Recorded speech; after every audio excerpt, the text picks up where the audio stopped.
I just want to run my business and do ratchet shit with my friends. That's it.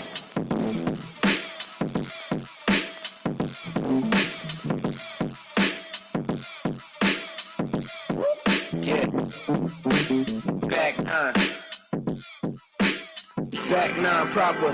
Still got more surface to cover like Rick Sherman in deep thirds. The world's a large operation. I'm emerging, surging. What I predict is my light is something to paste it up. Squeezing riches from holiday.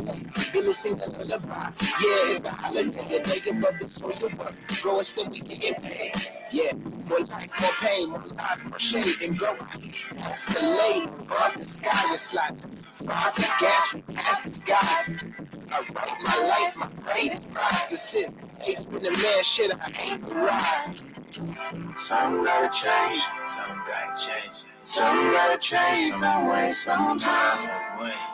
Some way, somehow. Something gotta change, something gotta change. Something gotta change, some way, somehow. Yeah, some way, somehow. Yeah. I ain't a killer, but don't test my suburban.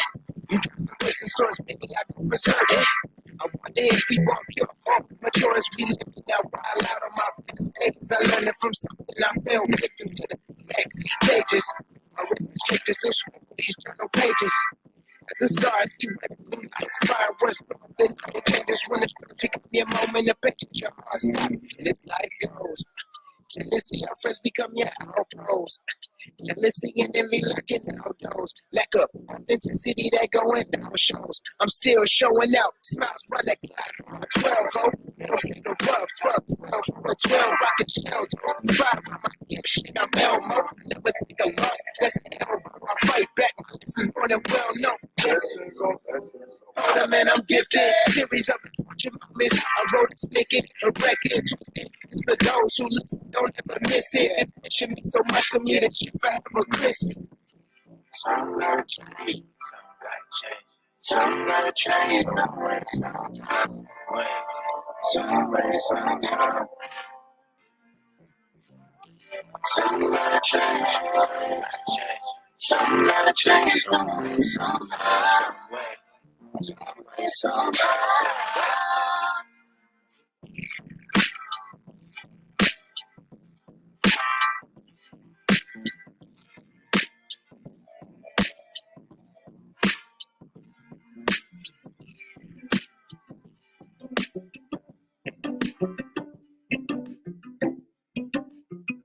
Just a man, and I with good easy. Getting paid, taking that, yeah. That lady, the baddies look. I'm a savage, classy, bougie, and ratchet. Pop, rock, rock, make it pop, get that pop, pop, guap, get that pop, get that guap, rock, rock, make it pop, pop, guap, get that guap, get that guap. The top that I'm 65. Might buy a car, love, yeah. My foot to touching beat. It's a passion. Lord, I'm going handling this. Fix the issue. And when I step in, yeah, it's party. Pop, lock, drop, rock, rock, shake it, don't stop, stop, stop, make it pop. Get that guap, guap, guap, baby, ready, get that guap, no ready, get that guap. Can you make it rock, rock, make it pop? Guap, guap, get that guap, baby, get that guap. The blow must make me. Time to turn up. Yeah, education. Only moving some type. Yeah, this was going. My brother's 360 producing, I'm hearing up in some kind of yo business to stay out the rock, make it quick, guap, get that guap, can you make it rock, make it pop, guap, get that guap, rock, make it pop, get that guap, get that guap.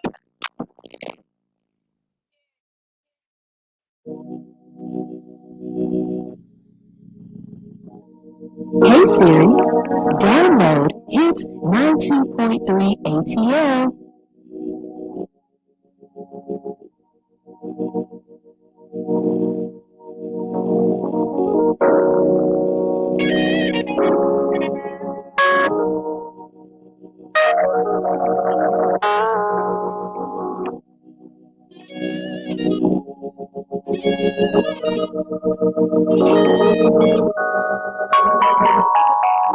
Maybe I should pop up this time. What's your deal? Why you ain't been hitting my line?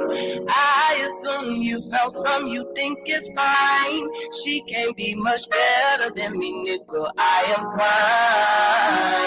prime. Who in the hell do you think you're fooling, yo?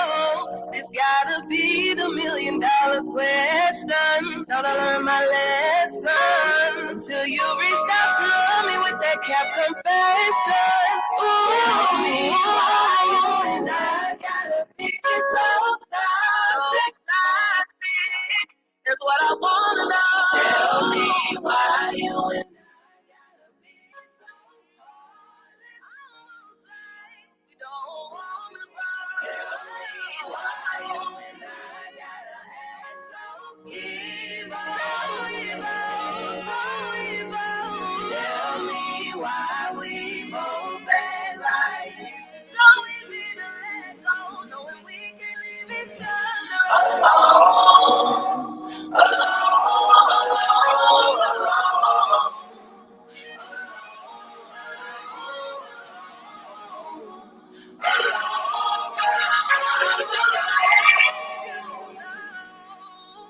Since day one, we had this high. Like no other feeling me overdrive. Got me caught up in pride. 1 in a million. Nothing's the same. I'm going insane. You started to change. Why would you change? Everything you bring up to me, it turns into pain. I forgave you, you ain't needed. Your words misleading. Even with all the red flags that I see before this, I didn't wanna believe it. I know it's better out there, but I ain't going nowhere. Who else gonna understand me? Stay up joking with me, beat my back while he's pulling my hair. Oh, said I never would've thought we would've ended. I never would've thought I'd lose my best friend. I don't think that I can get used to this. One day we'll be over, then we're back in love again. Tell me why you and I gotta be so toxic. That's what I wanna know. Tell me why you and I gotta be so heartless. Almost like we don't wanna grow. Tell me why you and I gotta act so evil. So evil, so evil. Tell me why we both act like it's so easy to let go, knowing we can leave each other alone.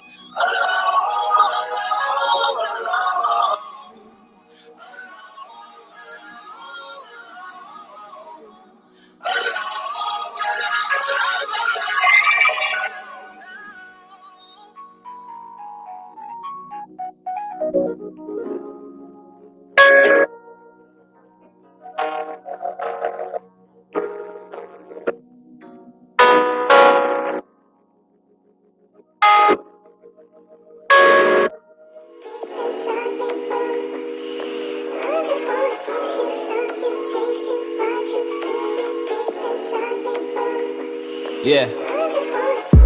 Shining. We shining. I don't even need diamonds to know we blinded. We just shining. Got the sound so sonic. And I don't mean to be honest, but last I check, I'm rolling with it, set to catch a jet until the next. That's big money, doing big things. Coast to coast, I'm in the Land Rover. That's a big range.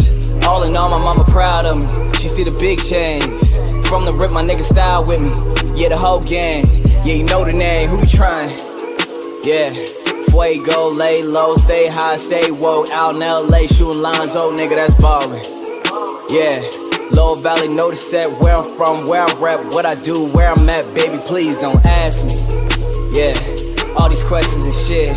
Just hop that ass in the whip, stunting out to the strip. Out in BK, making major moves, hooking up, word to Vic. You know the boy getting sick. Tell me who coded it. At the end of the day, I'ma keep getting this pay. Benjamin's all in the way, took a flight to LA. Photo shoot shot in 4K, then I might lay with your bae. At the end of the day, I'ma keep getting this pay. Benjamin's all in the way, took a flight to LA. Photo shoot shot in 4K, then I might lay with your bae. At the end of the day, I'ma keep getting this pay. Benjamin's all in the way, took a flight to LA. Photo shoot shot in 4K, then I might lay with your bae. At the end of the day, I'ma keep getting this pay. Benjamin's all in the way, took a flight to LA. Photo shoot shot in 4K, then I might lay with your bae. Yeah, I might lay with your bae. Yeah, I might lay with your boo. Baby, what you tryna do? Touchdown just come through. Yeah, that bitch with the crew. Ayy, yeah, you know how we do. Yeah, out here making moves. Yeah, no time for the snooze. Big money. Yeah, big cars for that big ass. Bounce back when I whip that. Hella loose on the gym black. About to vacate, get my mind straight. Hella sharp when I get back. Couple shows, you can count that. Hella cake off the kickback. Yeah. Stay true from the rip, nigga. How to cleanse out the click, nigga. How to kill off the simp, niggas. How to let go, how to level up, double up to get rich, nigga. Thoughts cross past the rim, nigga. Head high, little brim, nigga. Yeah, I'm good all across the valley. Loon boy ask about me. Cushed up when they found me. Gang, gang, gang, if you niggas trip, you can go and that's about me. Got the crew right behind me. How you niggas gon' stop? At the end of the day, I'ma keep getting this pay. Benjamin's all in the way, took a flight to LA. Photo shoot shot in 4K, then I might lay with your bae. At the end of the day, I'ma keep getting this pay. Benjamin's all in the way, took a flight to LA. Photo shoot shot in 4K, then I might lay with your bae. At the end of the day, I'ma keep getting this pay. Benjamin's all in the way, took a flight to LA. Photo shoot shot in 4K, then I might lay with your bae. At the end of the day, I'ma keep getting this pay. Benjamin's all in the way, took a flight to LA. Photo shoot shot in 4K, then I might lay with your bae.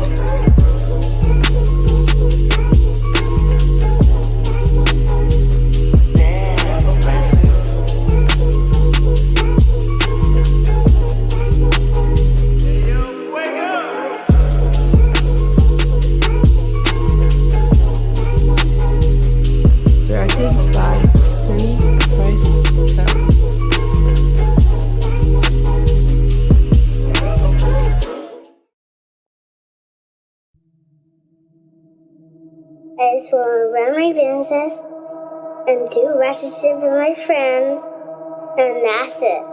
That's it. That's it. You are now tuned in to All Hustle and No Fear with your girl, the Hood Unicorn. Come on, let's go. Back against the wall, last name against the rope. Middle finger stretched, if you're thinking it's a joke, tell my friend I'm about to blow, about to blow, about to blow, about to blow, about to blow, about to blow, about to blow. Good morning, good morning, good morning. What's up? What's up? What's up? What's up? How you doing? How you doing? How you been? It's your best friend. That's right. I'm your girl, Sunshine Reigns, a.k.a. Griselda Blanca, a.k.a. Uni the Motivator, a.k.a. the Party Starter. But you tune in each and every day because I am Frizzle Stern. I will teach you something, but I'm going to say it kind of nasty. I'm the Hood Unicorn, and I am 2-bar baby. Don't play with me, all right? We've got a great show for you set out today. Great conversation, little fun, a little fuckery, and a little bit of just, finding out what's going on in the community. So we're going to get this thing started. First of all, we had some really good music playing. First and foremost, you heard my brother, Joey H. He came on first. We also heard some Shy Kiera with Toxic. I love that song. We heard Guap by KK the Kid, and you got to watch a great music video by Fuego, Ellington. Make sure you go follow all of those people on Instagram, Facebook, Snapchat, Spotify, YouTube, whatever it is, because a lot of these people are really, really dope artists. And, you know, I'm just trying to do my part. You know, I'm a networker. I network you with them, with us, and then we all have fun. You know what I'm saying? So it is what it is. Usually I get the day started with some motivation, and I dreamt about this conversation last night. And now, for the life of me, I don't hear it in my head. And I know what you're saying. Why didn't you wake up and write it down, sunshine? Because I was asleep. I was sleeping real damn good. I was sleeping real good. I ain't even gonna front. But I got one of them weighted blankets. Baby, once I'm underneath that bad boy, I don't toss, I don't turn, I don't do nothing. I lay there. That thing is the best thing shaking. But you know, I talk about the uncomfortable place a lot. I talk about failure a lot. I talk about holding yourself accountable a lot. I talk about grace. I talk about talking nice to yourself. All of these things are definitely necessary. All of these things are things that I continue to work on within myself daily, you know? But what I think I need to talk to you guys about today is the people that you have surrounding you that help you accomplish those things. Those people around you who hold you to a certain standard, who hold you to a certain standard. You know, they put you on a certain pedestal. Those people who love you more than you love yourself sometimes. And I know what you're going to say. I know what you're going to say with that statement. Sunshine, you said you love yourself more than anybody else in the world. And I do. I love myself more than anybody else. And I have to, because of the simple fact that other people go off and they do their own things. I teach my kids that. Baby, you're supposed to love me to death, but you love yourself more than you love me. That's all it is to it. Now, whatever y'all ranking is, if y'all got God above everything else, and then yourself, and then your kids, and then your husband, or whatever your ranking is, you need to be real the highest. Okay? Now, if you put Yahweh, God, Buddha, Muhammad, apples and oranges, whatever your religion is, if you put that above yourself, I'm not gonna count that out. But there shouldn't be nobody in between that and you. Okay? But there are times where aspects of your personality, parts of your life, things that you do, you may not hold yourself up there. You may not walk in it. You may not exemplify it. You may not necessarily be there yet. You might still be working on that. If you are, hopefully you have people around you who will hold you to that standard, who will tell you, baby, I need you to love yourself just a little bit more. I need you to hold yourself just a little bit more accountable. I need you to realize that you in this situation is what's more important. When you fail, you need to have somebody around you who tells you failure is part of the process. For our children, we are that. When we get to a certain age, we start feeling like we grown, and because we're grown, we don't need a parent anymore, right? And I'm not saying this person has to be a parent. What I'm saying is this person has to be in a place in your life where when they hold you accountable, you trust their accountability. We have accountability partners for work projects. We have accountability partners when we have book clubs. We have accountability partners for when we exercise. You know, we call them battle buddies. We call them boss besties, co-Ds, my nigga. Are those same people holding you accountable when you fall short in character? See, character is who you want to be. Character is the life that you're living, how you're flowing throughout life. And it takes somebody extremely close to you to know what you want your character to be. And they know that by your actions, the conversations that you had. This is not an outside person. This is somebody who knows who you are and what you are trying to stand for. Are you willing? Do you have and do you listen to the people that are there to be that for you? Whether it's a spouse, a best friend, a brother, a homie, a professor. I don't know who or what that person might be in your life. What I'm saying is make sure that person is there for you and that they are in a place where you can listen to them and you can trust them. It's not always easy. It's not always easy because we revert back to whatever our reptilian brain believes, right? But I really want y'all to just, think of it in a way of there are people out here who still are to help, are here on this earth to help you advance, grow, and learn. Your parents aren't the last people to teach you. School isn't the last place where you are going to learn. If you are not open to the lessons that life teaches you, then you're destined to continue to fail them over and over again and to continue to go through them over and over again. I know I bump my head continuously over the same stuff over and over again, but I also know that I have people who are actively trying to help me realize where these bumps are coming from. And eventually I won't get bruised so bad. Eventually I won't bump my head. Eventually I'm going to fight back, step up, or whatever it is that needs to be done there, right? But I have somebody in my corner who is saying, hey, let's hold you accountable for this. So that's my motivational moment. Now we're going to get into some bullshit. Y'all was laughing at my Instagram this week.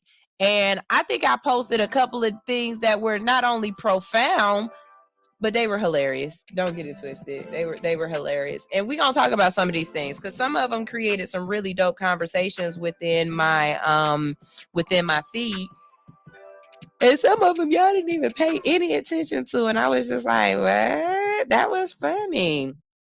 But the first thing I definitely want to bring up was I posted it on my Instagram, but it got way more traction and it got way more what's the word? Not traction, but it got more comments and engagement on Facebook. But we are going to start here on Instagram, right? So if you're not following me on Instagram, my Instagram is Hood Unicorn Official. The show's Instagram is All Hustle No Fear. I definitely post different things on different pages. They are not the same page, okay? And I have said, listen, if my page don't make you laugh, make you think, please unfollow me because that's not what my page is for. My page is for absolutely making y'all laugh and think, right? So I was in my, I don't know where this came from. It just did. But I posted. Have you ever got 3,000 on an uncircumcised member? Peen. Have you given fellatio on somebody who didn't get a little nip cut? Right? And I said, this is a safe place. Now on Instagram, the comments were all just like, there's someone out there. One young lady said, yes, and I'll never do it again. Another person said, yes, let's normalize normal penises. And I must say, in my 40 years of being 40, I have never seen an adult uncircumcised penis. And so saying normalizing it for me made me wonder, is that the norm or is the opposite the norm? We've already got comments. Hold on. I'm going to come to y'all comments. Hold on. Another person was like, ain't nobody admitting shit. And basically on my Instagram, I didn't really get anybody to answer the question. It was more just like, I'm here for the comments. When are they coming? But the comments never really came. Now we're going to go to my Facebook. Now on my Facebook, not only did we get good comments, we got some really good, like, people really explain themselves. So the fun, I'm gonna start with some of the funniest ones, okay? And if you have an uncircumcised member, let me know. I mean, you wouldn't know if it was different or not because you've only had it one way, right? I mean, yeah. All right, here we go. One young lady said, nah, the turtleneck was in the way. Another young lady, and I'm not gonna say their names because that's just not my position, but another young lady was like, I did what I had to do, and she said it wasn't bad, but you got to make sure he's always clean, and they get more pleasure out of it than circumcised men do. Didn't know that. The cleaning part, that's the part that get me. Y'all don't wipe when y'all go to the bathroom. So when it's uncircumcised, like, do y'all wipe it? Do you take a Q-tip around the inside? Like, how does that work? I ain't never. Someone else was like, you learn something new every day. They snip some of the nerve endings off in that extra meat. I didn't think about it like that. I didn't know that, but it makes sense, I guess. Let me see what else. This young lady says she likes the hoodie, as she calls it. She says it makes it easier to stroke because the skin moves, so there's less friction, and it feels better in the cat to me. It's the way God intended. In essence, circumcising your son is the same as if you cut off your daughter's clit. It's just normalized in our culture, so we don't see it that way. You take away a lot of their pleasure sensors, and he's got to clean it with the same effort that a woman does all of her crevices because he has that extra skin. She said, I'm currently pregnant, and his dad is Jamaican. He's not circumcised. Is that normal with Jamaican men? Do y'all don't do that? And they are fine. And we don't plan on snipping our son either. They are fine snipped too. Don't get me wrong, but I don't discriminate by any means. Another young lady said, yeah, you just hold the skin at the base, pull it back, and then you just go gawk 3000 like you're supposed to. And another one said, nope, it's an automatic turn off. Soon as I see an uncircumcised peen, I'm like, nope, ain't gonna do it. And I think my favorite comment was, yes, I'm engaged to it, and I love my peekaboo penis. That's the first time I've ever heard it called that. And I think I like that word, peekaboo penis. Let's see what the comment section. Fontaine said, ain't this dick shaming? You ladies don't know anything about equality. No, it's not shaming. It was just a simple question. And to be honest with you, Fontaine, it sounds like more women are into it if you don't have it circumcised compared to the women who don't. Like, I think for us, we just don't run across them as often that aren't circumcised. Is this American thing? And where did this tradition come from? Because ain't that some Jewish shit? Like, where did the tradition of cutting the pickle come from?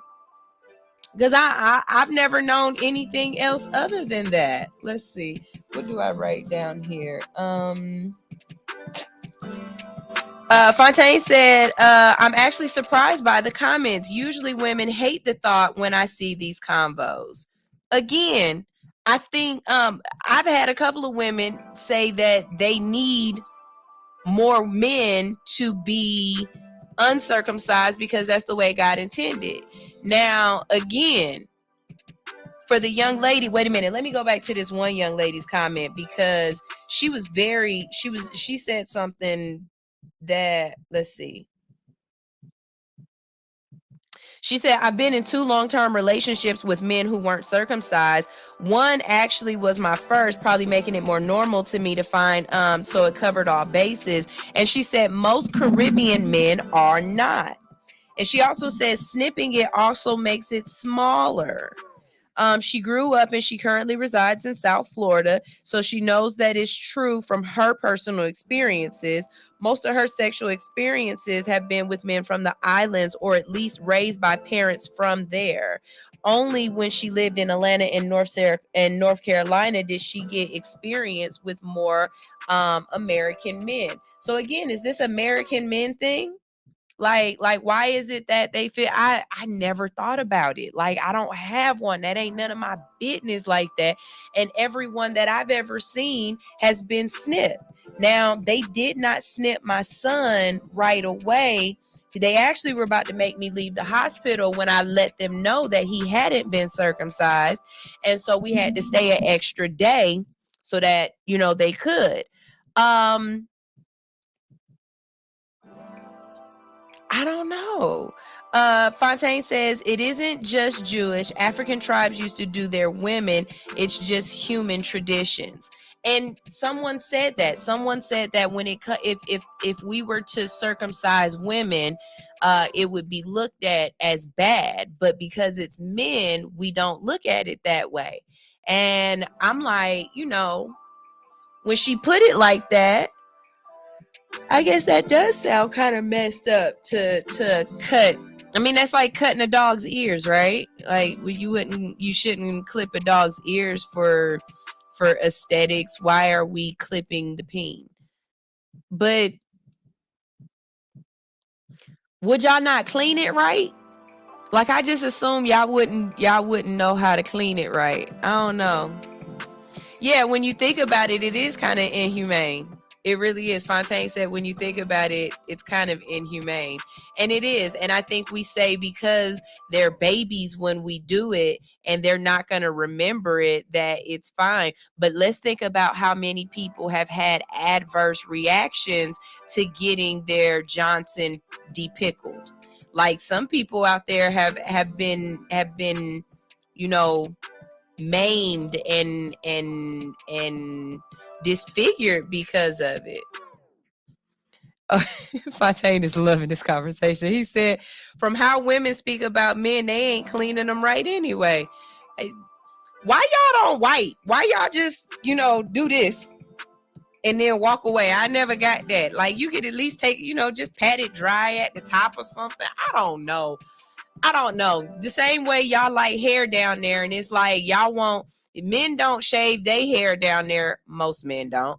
But you expect a woman not to have hair down there, and it's for the exact same reasons. I don't want to get a hair caught in the back of my throat, just like you don't want to get hair caught in the back of y'all throat. Why not be, you know, just as nice and tidy and, you know, make it neat and clean?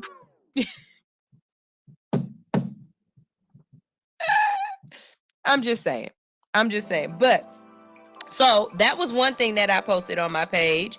That was a very good conversation. Another one that I posted on my page that was a dope conversation that I want to ask you guys about is if you go to my page, I posted this TikTok. Always. Fontaine said, I don't give a F about hair. Just make sure it's clean and STD free. I absolutely agree, sir. I absolutely agree. Teacher Anitra is here. She said, I've been with a man with one before, and the cleaning properly was a problem. Caused me to have a yeast infection. TMI. That's what I would be worried about, especially if he was a whore. If he's out here doing multiple women, I really would feel as though he's got excess bacteria stuck up in there and stuff. And I just assume that it would have some kind of white stuff around it. I don't know. Okay, we're done. It was just a quick conversation, and we're done. But if you would like to continue the conversation, like I said, it's posted on my Instagram page, my personal Instagram page, and it's posted on my Facebook page. How do you feel about circumcised or uncircumcised members? And, you know,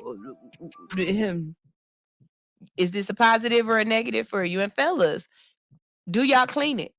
How? What you do? Throw a little bit of Clorox down there? Ajax? I don't know.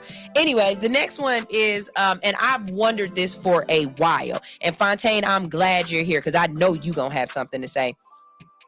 The question was, why is it wrong to call women females? Now, I'm going to play the clip for you so that you can hear it and hear what this woman's logic is behind it. And then I'm also going to read some of these comments. And I really like to get into this one too, because until I heard it this way, I never had a problem with it. I've called women females my damn self. And so, you know, I thought it was just male, female, woman, man. But after listening to this response to it, I think I understand a little bit better why calling a female is disrespectful. Here we go. Refer to women as female. That's gross and weird. You are a female, though. This is page 45 of the book Females by Andrea Wong Chu. In the United States, the man known as the father of gynecology, J. Marion Sims, built the field in the antebellum South, operating on enslaved women in his backyard, often without anesthesia or, of course, consent. As C. Riley Snorton has recently documented, the distinction between biological females and women as a social category, far from a neutral scientific observation, developed precisely in order for the captive black woman to be recognized as female, making Sims's research applicable to his women patients in polite white society, without being granted the status of social and legal personhood. Sex was produced, in other words, precisely at the juncture where gender was denied. In this sense, a female has always been less than a person. Okay, so I never thought about it like that way. And to break it down on the simplest of terms, put it like this. When we're talking about the animal kingdom, right? When we're talking about animals, those species and specimens, we refer to them as male and female.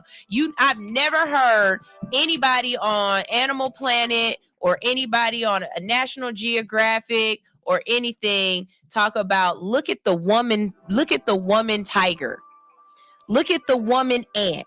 Look at the woman bee. It's always female and male. So if you were using us as specimens to experiment on, then when you are talking about that, like they said, in polite society, or when you're discussing it, if you were to say, I took this woman and I removed her insides, or I did all of this stuff on her, it would be looked at way differently than if you said, I took this female specimen and I conducted this experiment on her. So that's what my brain took from it. I really want to know how y'all feel about this. As a woman, if a man calls you a female, do you get upset? Do you feel disrespected? And as a man, when you're calling a woman a female, do you feel as though you are trying to be disrespectful? Are you calling her that for that reason, to demoralize, dehumanize, or take away her womanhood? Okay, that's my question. So in the comment section on my All Hustle No Fear page, we had a lot of people whose mind was just completely blown, and if it wasn't, that's the emoji that they put. Miss Primrose Official said it makes sense. Female is just a gender distinction, which I like. I like how she put that. Shout out to Everybody Hates Chubbs. He just started laughing at it, but he's that kind of asshole.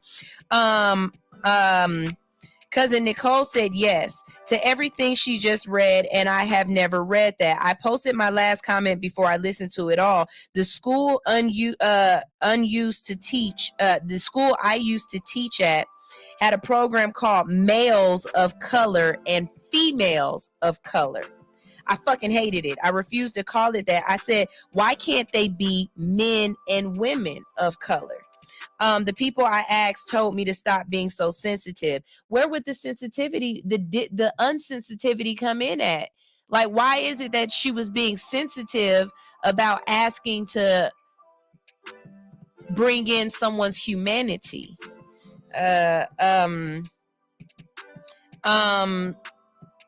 Essay to Nova, I think that's where it goes. It goes, there we go. White people once again trying to take away the meaning of something because of a sick, twisted white dude. So abandonment means to abandonment means to eat people since Jeffrey Dahmer existed. Nah, women. Women are female and females are women. That just shows how long white men have deep down hated females. Female is what you are, just like I'm a male. To call someone a female is to be flat plain because you have forgotten women don't like people to think of their age. So saying girl in my name offensive for someone whose mind is on a mature tip, while woman might make another woman feel older. Female is a basic classification. Every word can be trans to some sort of dark past because whites, I really hate that you can't spell white, has been with the BS for a very long time. If you understood that, then great. If you didn't, you're kind of there with me. Don't even worry about it. I found Bruno says female only states the gender. I don't know if you want a woman or a toddler. Let's not act like some don't like the children. And then the last one, which is very long, and I'm gonna try to read it so that it makes sense, says, nah, that's just typical white folks making excuses, twisting and bending shit for their own narrative and conscious. A female and a male are scientific terms, which again is part of the issue that we're saying, right?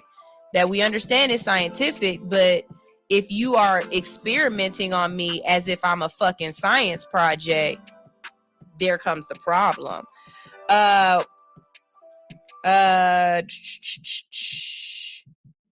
Men never get offended by being called males because we are males. Women are females. Now, one chooses to use that term is on the individual. There are a lot of regular terms that can be used in a derogatory manner. This, once again, is folks playing on black folks' reactive emotions. That's the thought control and media manipulation at work. These are the same folks who say that it's more than two genders somehow. The same folks who act like they can't define what a woman is when you ask them a question just so that they can push a flawed propaganda that ultimately is disrespectful to women by allowing men to take on the easy attributes, which is wearing makeup and plastic surgery, without having to carry real women burdens such as menopause, menstruation, and maternity. The goal is always been to corrupt the woman's mind. Why? Because the woman raises the child. If you corrupt the woman's mind, you corrupt the nation. This is why Malcolm X said the nation can rise no higher than its women. Stop letting folks emotionally manipulate and distort reality. Men are males, women are females. If you don't like to be addressed as female, that's cool and something folks should respect. Just like I respect Bruce's right to be called Caitlyn, I respect Kanye's right to be called Ye. But if a woman can be a bad bitch, then a woman can also be female, which is more accurate description as opposed to a bad female dog. Since we are being technical, when society is upside down, nobody knows which way is up. So that's really deep. And my question still stays the same. Is there a difference? Is it rude? Is it disrespectful to be called female or male versus man or woman? And how do you feel about that? Do you prefer to be called one or the other? And if you are, when someone calls you the other, what synopsis do you get from that? Well, you know what I'm saying? How does that make you feel? Really curious about that. Now, you guys can go ahead and call in if you have comments. The phone number is 404-254-4347. Or you can always just type your comments in and I will read them. If you would like to become a little bit more a part of this conversation, then you can always follow me on Instagram and or Facebook. Facebook is my name, Cherie. And Instagram is All Hustle No Fear or Hood Unicorn Official. But I think these were both two really good conversations that I started in two completely different aspects And, I mean, it is what it is. I agree on both ends, actually. I've never had an issue being called female or saying males. I know about the doctor. That performed gynecological experiments on us. I've definitely read the stories and the history behind that. I could see how calling a woman female could take away the humanity and lessen the blow when you are trying to talk about your experimentation on a human being, comparative to if you were experimenting on a female rabbit or experimenting on a female dog or experimenting on a female worm or something, right? But I also feel as though it might be just taking it a little bit too far. Like, there are women who, when you call them ma'am, they get completely upset because they're like, I'm not that old. As though there are women, if you're like, be like this girl over here and be like, I'm not a girl, I'm a grown ass woman. And so it's no way to know how or who you are going to offend until after you speak to them. But again, I definitely want to know what y'all opinion on this. Female versus woman. What is the correct terminology? And how do you feel about it? Now, we got to go to our first break of the day. We're going to play some music. When we get back, we talk about who lost their job on Mondays. A lot of y'all waking up on Monday to go to work. Some of y'all waking up on Monday to go to work to get fired and don't know it yet. And some of y'all waking up and saying, F that job. Whatever it is, we gonna talk about it. Some of these people quit. Some of these people got fired. Some of these people might need to get fired. Today we got, we don't do that here. We have guns for sale. Twitter made me do it, and F this job. All right, so y'all make sure y'all stay tuned for that. Later on in the day, we got boss moves. Under boss moves, we got you want to see my snake. We also have the Sluttyverse and digital plates. All right, so y'all make sure y'all stay tuned. We've got a great show for you. And I am your girl Sunshine Reigns. Alix in Wonderland is out for a little bit, but she will be back. Don't worry about it. Let's see. I want to play a little bit of a music video. And today we going to play some Dubs of Hash with First Class. Y'all stay tuned right here on All Hustle, No Fear. Ew.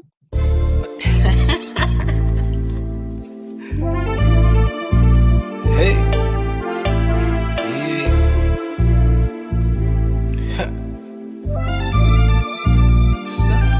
Hey. The life I live, you couldn't wish it, nigga. Stayed down, seen a bigger picture. Outside since a little nigga, just a solid kid, but I'm built different. Ocean views from the fucking ride. No gimmick, just a dope vibe. Hey. You can be first class. Yeah, it don't matter, I got plenty of time to spare for you. Yeah, that's if I care for you. Deadlines. Yeah, it don't matter, I got plenty of time to spare for you. Yeah, that's if I care for you. It's dope. I said,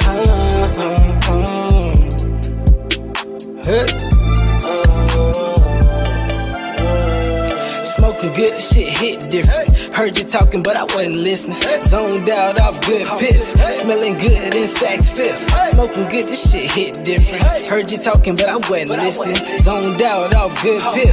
Smelling good in Saks Fifth. Kush be my cologne. Yeah, you know I'm smoking strong. Took them risks and made it home. Dog, you know everybody can't go. Real G, I'm made for this. In these streets, they dangerous. Dog, them boys can't hang with us. Tweaking, got them Friday problems. Must be on that angel dust.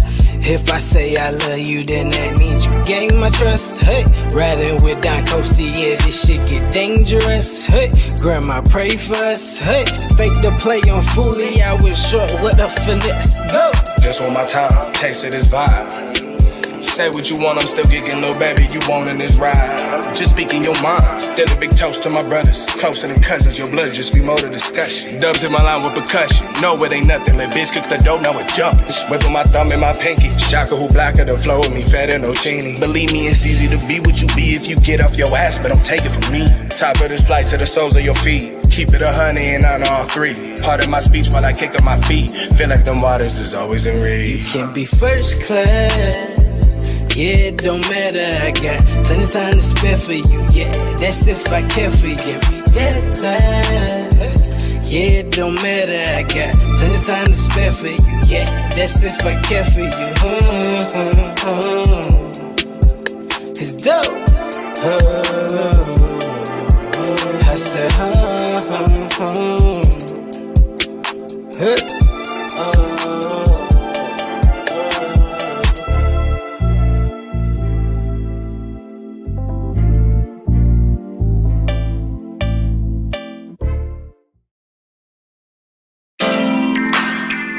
Yo, halftime. It's another beautiful night. I'm on to twilight, and you in the best place in the world to be. On top of the motherfucking moon. From the Jets to Willie Ian and Ken to Misfit, featuring the legendary Music Soul Child. This one is called Red Money Carlo. Keep it locked right here on Glass House Radio.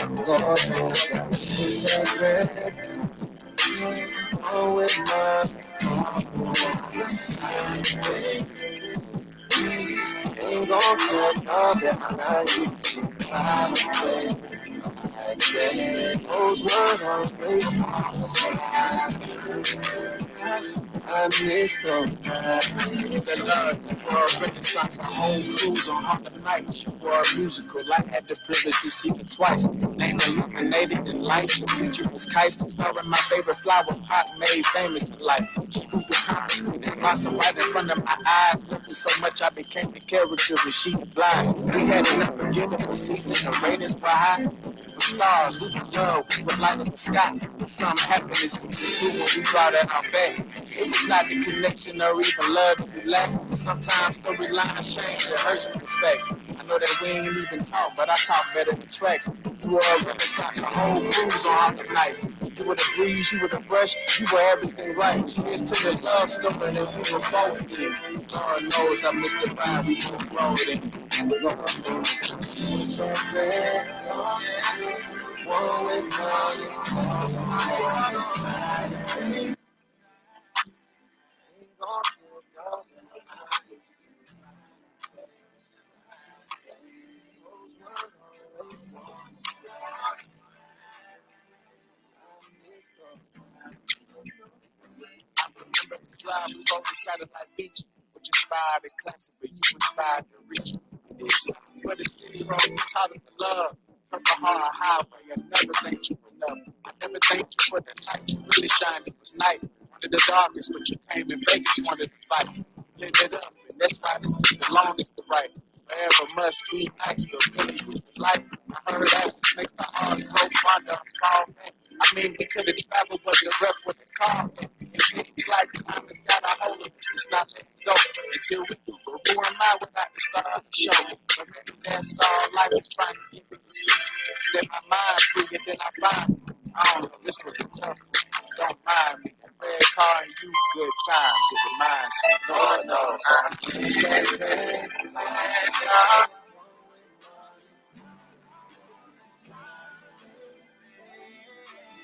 Ain't gon' care about that I used to those words always want to stay. I miss those.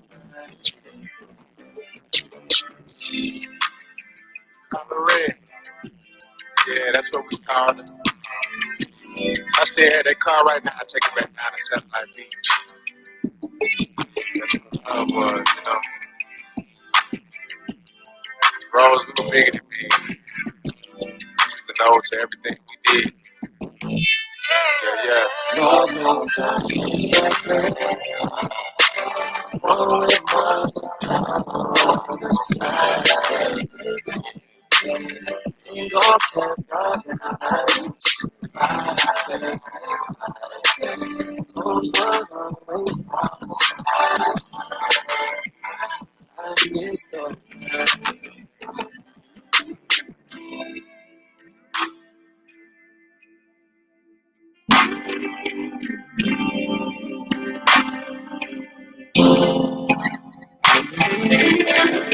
you in need of some tattoo therapy?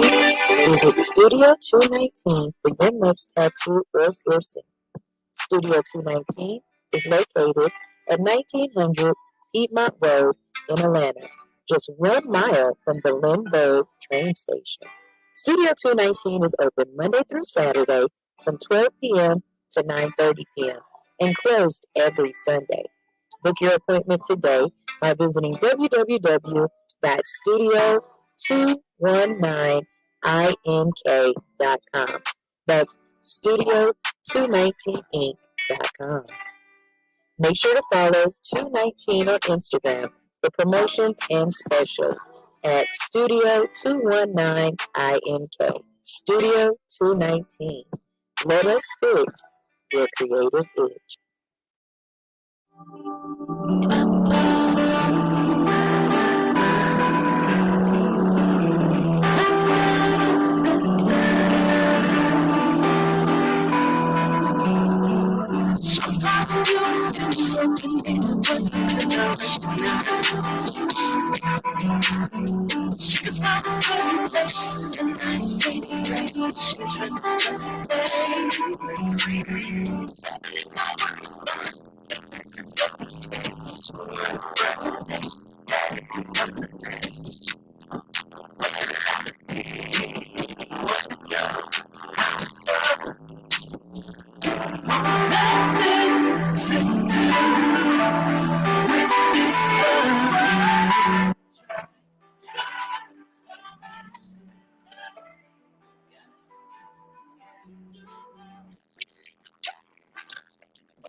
All right, all right, all right. We're back. It's time to get back into the show. Before we do get back into the show, I just want to let you guys know that you definitely have to go get your tickets. Go get your tickets ASAP. Why? Because we are having a live show. Not this Tuesday coming up, but next Tuesday, we are having a live All Hustle No Fear show right here in the studio. We're having an OnlyFans panel in the building. We are going to have 5 different OnlyFans influencers in the building. We're going to have Snotty, Isis, Crystal, Jay Nasty, and Baby Sabo. All right, so y'all make sure y'all tune in for that. It's going to be a good one. Get your tickets now at allhustlenofear.com. They are absolutely positively free, and we are going to have a ball with this one, okay? So y'all make sure y'all get that. Also, make sure y'all are tuned in on Wednesday because we are going to have a great conversation with David R. He is running for Georgia agricultural commissioner. Okay, so we want to do our part. We want you, I'm not telling you who to vote for. What I'm doing is I'm bringing the candidates to the table to have an educated conversation with what we need to know about. Okay, the questions we want to ask, the conversation that makes that's important to us. You know what I mean? And if you are the type of person that hasn't voted, doesn't vote, doesn't think voting is important, don't know why you should vote, this is why you tune into the show. Okay, because I want to bring people around you that will give you the opportunity to understand why it's important. If there's anybody out there that's running for anything, if there's anybody out there who wants to have a platform to talk, whether you're Republican, Democrat, Libertarian, undecided, I don't care what you are, as long as you're not an alien. Come on, run it. Come talk. And when I say alien, I mean from outer space. Don't try me. Okay. So let's go ahead and get started with this show. Tell y'all what I need to tell y'all, get y'all up on the know and the know-how. The first thing we're going to talk about is we don't do that here. Sounds like some real Wakanda Forever type shit, right? But no, we're talking about a judge. And she just absolutely lost her mind on how to be professional in a professional setting. Now, judges are appointed. You vote for judges. This is another reason why you need to know who you vote for. This happened in my hometown of Cleveland, Ohio, and I'm just going to tell you what's going on. Here we go. A judge has been officially suspended indefinitely after being reported for a long list of offenses. Ohio Supreme Court found that Judge Pickney Carr's actions over a 2-year period constituted unprecedented misconduct. Officials say to start, Judge Carr's bench was kept in poor condition, littered with junk, dolls, cups, and novelty items. Her attorney even described it as resembling a flea market. The court also cited her inappropriate attire in court, stating that she often wore tank tops, t-shirts, spandex shorts, and sneakers. Judge Carr was reported several times for disrespectful behavior in the courtroom, joking that she would grant defendants lighter sentences in exchange for food, beverages, carpeting, or storage space. On one occasion, she referred to her bailiff as Miss Puddin from P Valley, a reference to a character on a TV show about a fictional strip club in Mississippi. Investigators commented that Judge Carr's conduct sessions in a manner befitting of a game show host. The judge was reprimanded for a number of other incidences. Those include issuing arrest warrants for defendants who did not show up for their court dates and rewarding one defendant for being brave enough to come to court by waiving fines and rescinding warrants. She also proceeded with hearings when the prosecutors weren't there, saying once the prosecutor's not here, let's see how much we can get away with. We hold judges to the highest standards of professional behavior because they are invested in the public trust, an opinion from the court states. The court ruled that Judge Carr can only be potentially reinstated if she agrees to undergo mental health evaluations, which she has. She must simply comply with whatever treatment plan she receives, enter a contract with the Ohio Lawyers Assistance Program, and pay the cost of the disciplinary proceedings.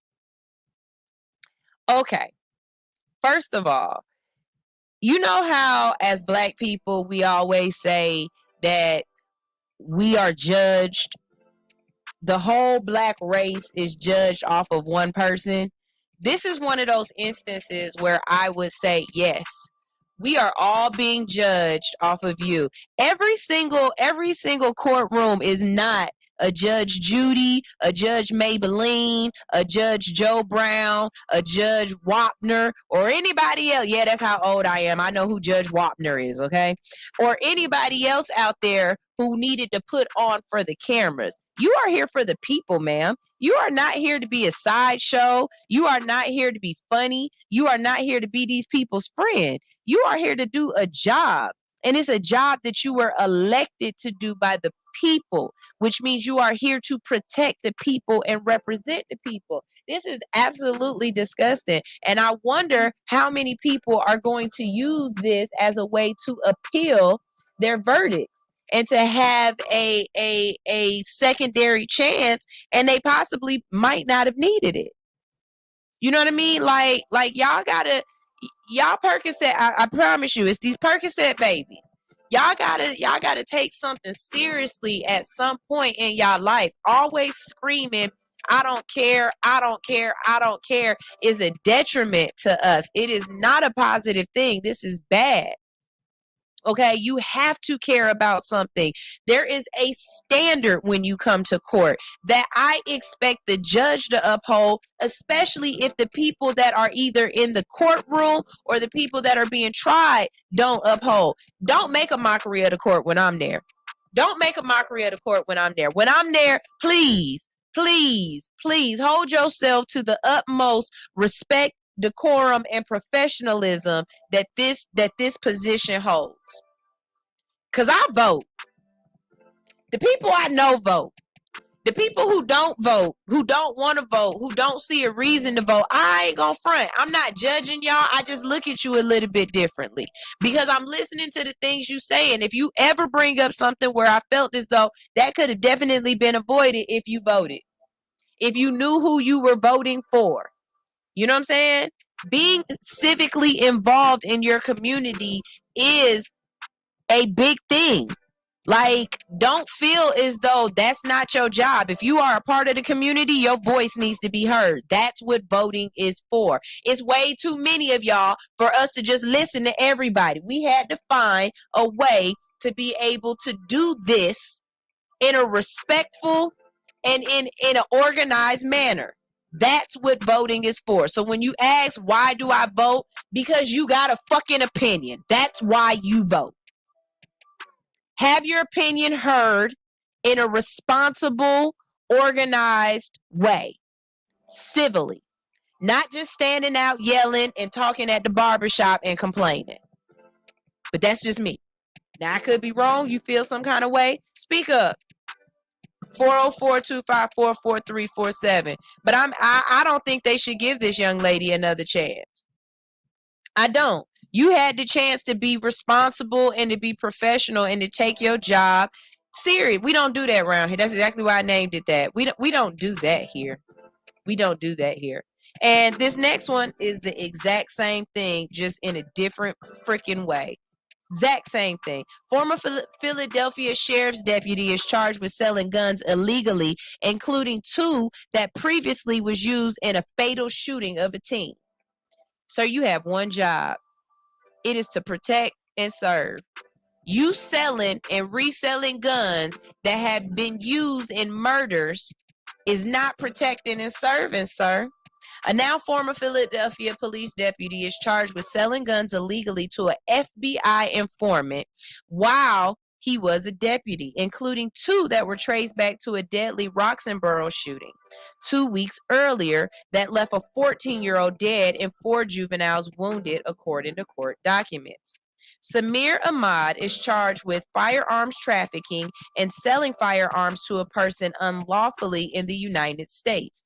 Since the informant told the then deputy that at the time of purchase that they were in the country illegally, the U.S. Attorney's Office, District of Pennsylvania said in release. You don't got to worry about none of that, Amon. A 4-year veteran with the Philadelphia Sheriff's Office responded, according to court documents. Amon was terminated from employment on October 19th and arrested by federal agents.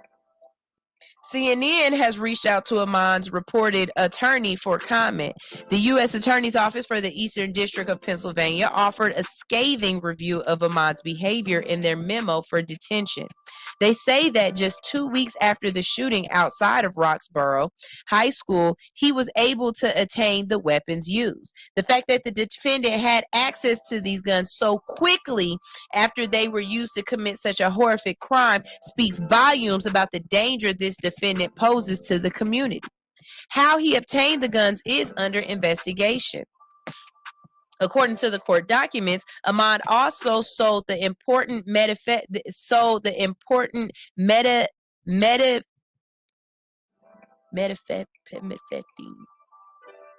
in one of the meetups. He sold drugs too. Okay. His ties to the community, including his family members who live here, the oath he took, and the badge that he wore were not enough to stop him from trafficking in guns and drugs. The defendant abandoned his commitment to the community long ago when he decided that crime was more profitable and convenient than upholding the oath he pledged to the citizens of Philadelphia. While prosecutors argue that there may have been a time when the defendant seemingly understood right from wrong, his actions and willingness to sell drugs and guns demonstrate that his moral compass is broken. As always, the Office of the Sheriff will continue to cooperate with local, state, and federal authorities. And the Philadelphia Fraternal Order of Police, which represents both police and deputies, deputy sheriffs had no comment. Y'all, when you are put in a position where you are serving the community, you have to take you out of it. Between this judge going to work and being utterly disrespectful, disrespecting the robe, disrespecting the job of judge by just trying to put on a fucking show. Like, look, do your job. You are not here to be Judge Wapner. You are not here to throw out little one-liners and make people be like, ooh. Like, that's not your job. Your job is to be unbiased, impartial, listen to both sides, and to come up with the solution. As an officer of the peace, your job is to protect and serve the people of the community that you work in. It is not to be one of the degenerates that is bringing down the community. There's nothing worse than a fucked up judge, and there's nothing worse than a dirty cop. I don't see anything worse than that. And I feel as though both of these people need to be put under the jail. The judge maybe not go to jail, but definitely she don't deserve another chance. I don't care what you say. I wouldn't give her another chance to mess up again. She has no disregard. She has no regard. She has total disregard and no regard for her position. Let her go flip a burger, baby. As far as I'm concerned, I wouldn't even want her to be a lawyer. You know what I mean? Like, I just wouldn't. Let's see. Teacher Anitra said the governor here in South Carolina said that marriage is between a man and a woman and gay marriage is illegal on national TV. He got to go. People should be able to marry whoever they want. Make sure y'all vote. Vote. Vote, vote, vote, vote, vote. And the reason why she is saying that is because, like I just said earlier, people who say to me, why should we vote? Voting doesn't matter. I say to you, your voice matters. It matters completely. And if you feel as though your voice doesn't matter, you need to find a way to make sure your voice is heard. I get it. I get it. People feel like politicians are in it for themselves, that politicians are crooked. I get it. But look, you're not going to agree with nobody's everything. That's why I always say I'm here to pick the lesser of two evils. I know at some point, some sort of corruption is going to come in, some sort of underhand something. That's politics. That's what it is. But I'm not going to sit up here and dismiss my voice because I feel like both of these people is assholes. No, I'd rather pick one asshole over the other. You know what I'm saying? Like, seriously. And for me, some things are just going to ride out over policy. I don't like a liar. And if you've been caught in a lie publicly and you doubling down, I don't care. I'm not voting for you because nothing that you say after that point I'm going to trust you. You know what I'm saying? It did. None of it matters. Sweet baby Jesus. Y'all, tune in. Speak up. Go vote. Your vote absolutely positively does matter. And it's for reasons like this. We vote for sheriff. We vote for dog catcher. We vote for judges. We vote for DAs and everything else. If you don't like what's going on in Atlanta right now, I ask you, did you vote for Fannie? Did you not vote for Fannie? Did you freaking vote at all? Just curious. Because if you didn't, don't speak up on anything that's going on with the YSL or YUBC or whatever that doggone case is that's going down. Don't say nothing. I don't have any earrings on. Don't say nothing.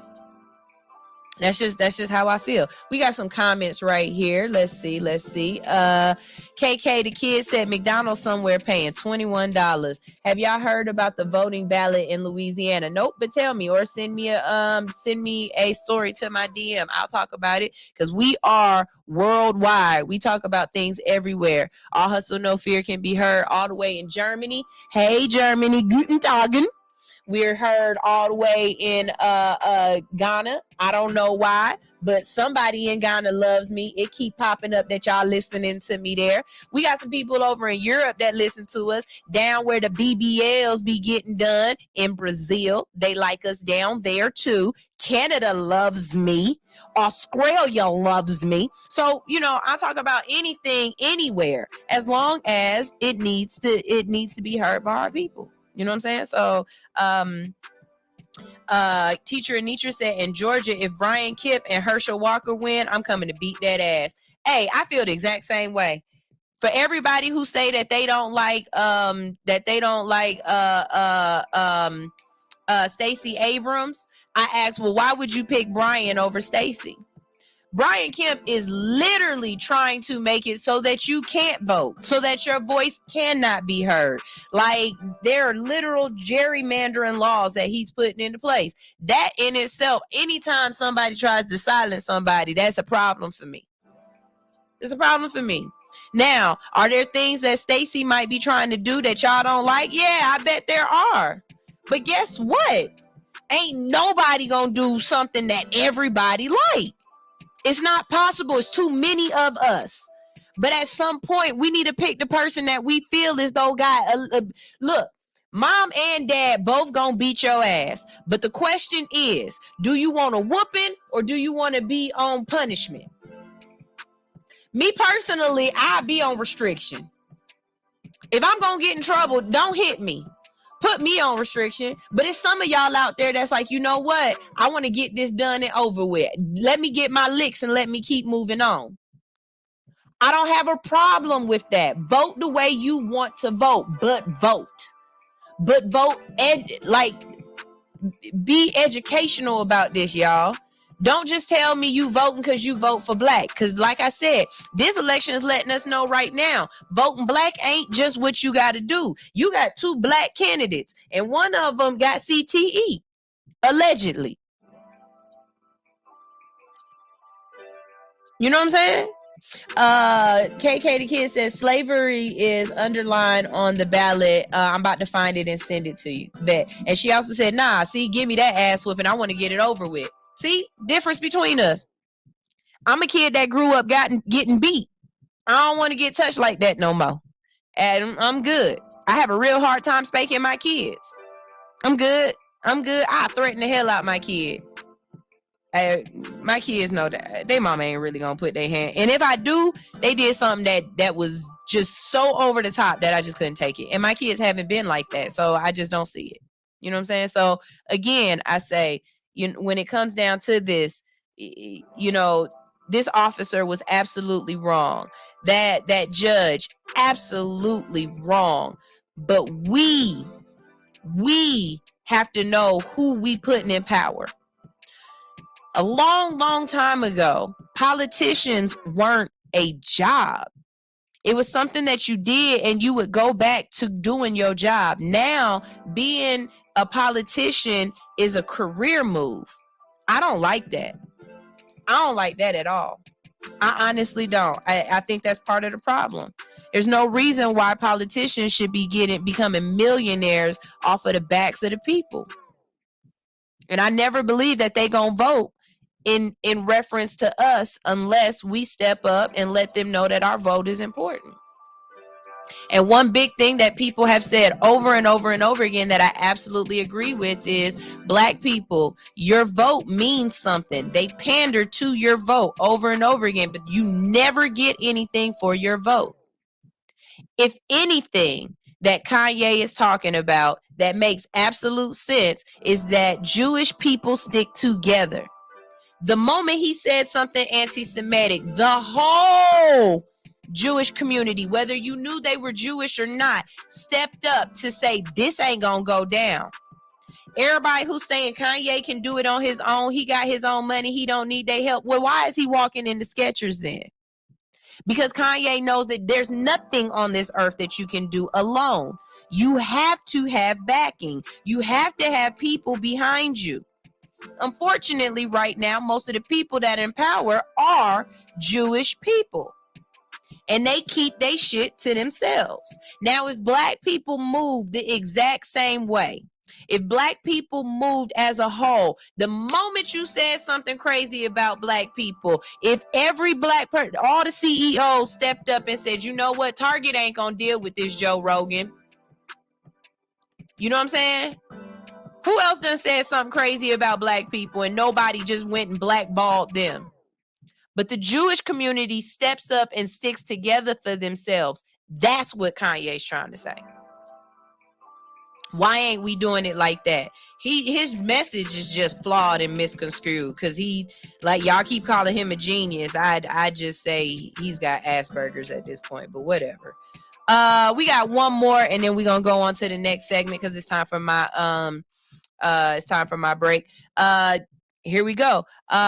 Twitter made me do it. That's what I'm calling this one. Twitter made me do it. But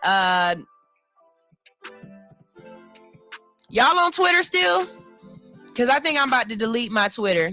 And I'm deleting my Twitter not because I don't be on Twitter, but I'm deleting my Twitter as an act of protest. If Twitter is going to be out in the open like this in the wild, wild west and people can call people whatever, say whatever, and everybody can be disgusting and everything and talk the way they want to talk, then I don't want to be a part of that. I don't want y'all talking to me like that. You talk nice to me. I don't want to listen to all that. So I'll deactivate my Twitter. I have no problem with that. My mother-in-law said she deactivated her Twitter and I believe her, and as she should. But let's see how this got started. The New York Post says an employee posted racist, violent, and sexist headlines targeting politicians. On Thursday, the New York Post said an employee was responsible for posts on its website and Twitter account that included racist, violent, and sexually explicit headlines about Representative Alexandra Ocasio-Cortez and President Joe Biden.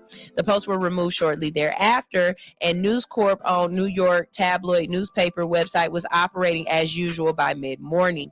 The Post is one of the top newspapers based in its circulation and one of the most viewed websites in 2021 and 2022. It has over 2.8 million followers on Twitter. The New York Post investigation indicates that the unauthorized conduct was committed by an employee and the employee has been terminated.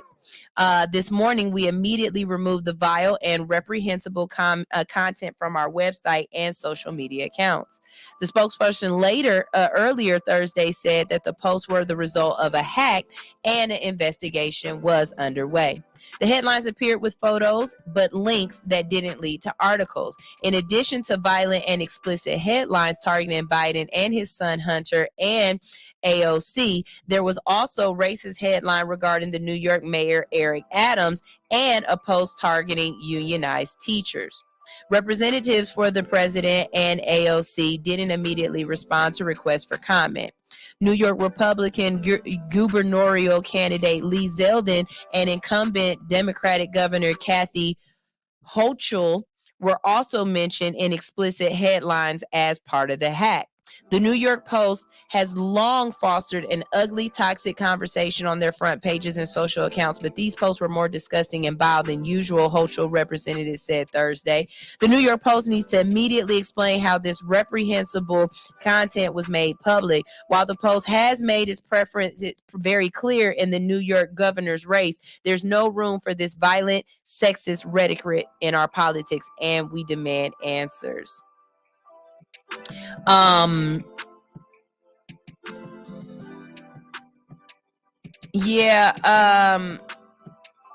Teacher Nitra says she's on there, but she don't use it.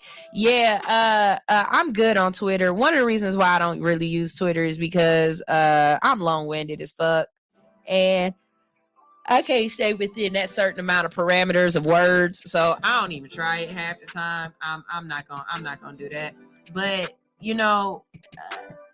as people, we have to set the standard of what we feel is okay and not okay within our community. People got dirty words. They got dirty minds. They got dirty beliefs. Honestly, it's a big part of me that's saying, let them talk. Because then they have to come out of the woodwork. We have to see who these people are. Inadvertently, Twitter allowing people to use whatever speech they want under the guise of Elon Musk, and I've already said this over and over and over again. Elon Musk is a supervillain. He is a supervillain. When it comes down to it, if he was in the MCU or if he was in Marvel, he would be bald-headed, living up at the top of a high-rise building, and he would be a supervillain. And the T9-1000s would be coming from the future to take him out, because he is the reason why the AIs are gonna rise up above humanity and take us out. That's my belief. Allegedly, my beliefs are not the belief of Hits 92.3 or anything else. But yeah, he did. But I say let these racists out. Let them out their bag. Let them move freely.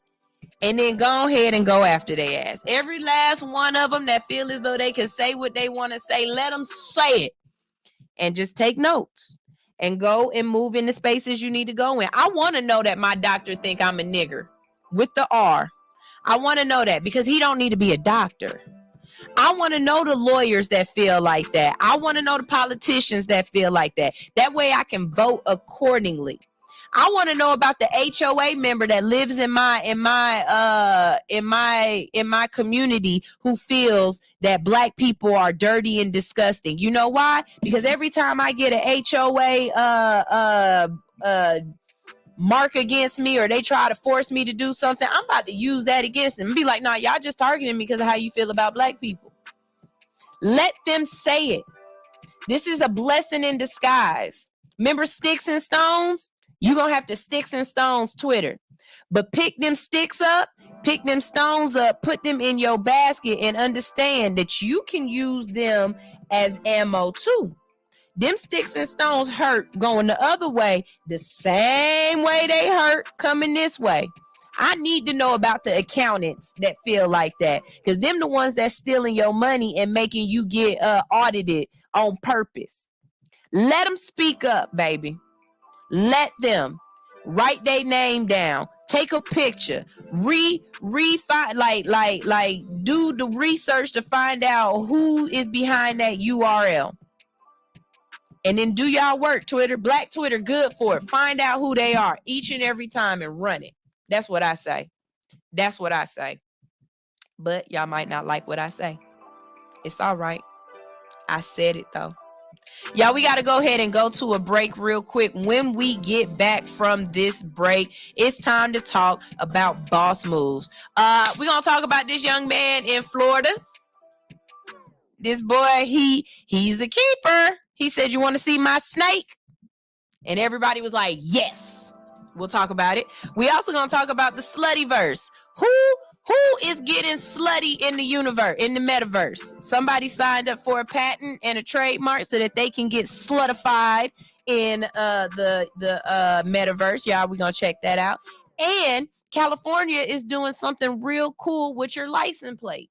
It's going digital.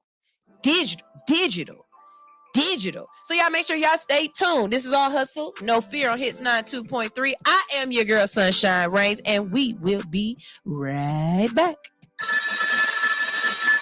What's up, what's up? You are now tuned in to Hits 92.3, the real definition of internet radio. Ew.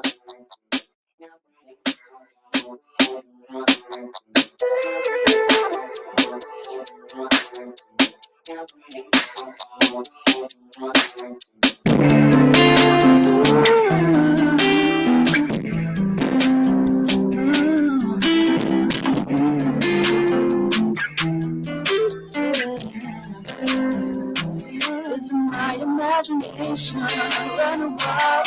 I've been going crazy for a while. These dreams are gonna make me wanna smile. It's the magic I'm making daily, making proud. It's my imagination running wild. I've been going crazy for a while. These dreams are gonna make me wanna smile. It's the magic I'm making daily, making proud.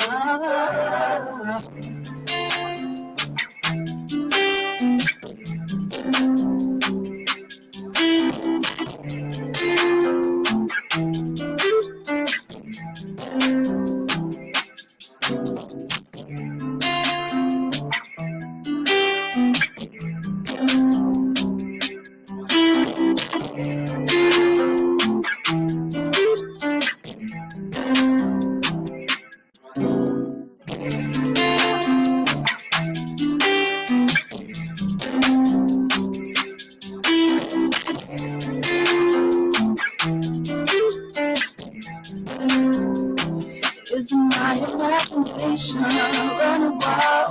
I've been going crazy for a while. These dreams are gonna make me wanna smile. It's the magic I'm making daily, making proud. It's my imagination running wild. I've been going crazy for a while. These dreams are gonna make me wanna smile. It's the magic I'm making daily, making proud.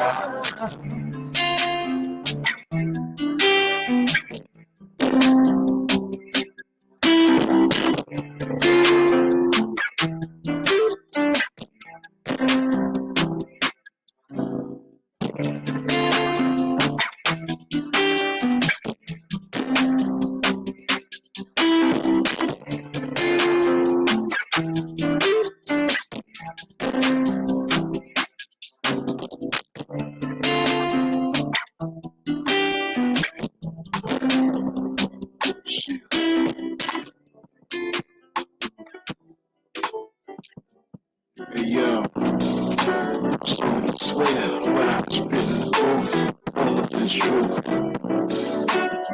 It goes something like this. Heart racing, mind pacing, butterflies in my stomach when I'm waiting, chest aching, sweat breaking. I'm trying to keep from overthinking. I finally got a chance with the apple of my eye. If I'ma shoot my shot, then I have to let it fly. And if I get denied, I'll take it like a G. Cause shorty ain't the only fish swimming in the sea. As pretty as can be. You can see what I like to head to her waist, chocolate skin, good eye. Always would admire you, pressure from afar. The last time we spoke was home, coming from the yard. My phone vibrated, that's when I saw her name. Like she's for a change, then she called where we came. We said goodnight when the clock struck 3. Then I fell asleep dreaming. Can you imagine just me and you? Champagne glasses, table for two. Sun is shining bright and high. Got a dark cloud in the sky. We can laugh or we can cry while we sleep on Dublin high. The honeymoon phase on, full score right. Good morning text, FaceTime at night. It's been a minute since I crushed like this, but I ain't trying to put my feelings and my trust at risk, so I got my guard up. but I feel something strong. She got me up all night singing these love songs, but I realized I gotta take it slow so we can build a friendship and give it time to grow. We was the perfect match, fire and air sign, so much in common. We spend the same mind. She knows she bad, she recognize her worth. She won't settle for less, so I gotta put in work. I learned my lesson from the last when they got away. Want that girl, then don't hesitate another day. And I'll be damned if I ever put a chance. So I made it late until we get so. Can you imagine just me and you? Champagne glasses, table for two. I've been waiting all this time to tell you so much that we can make a love divine that is sweet as Dublin wine.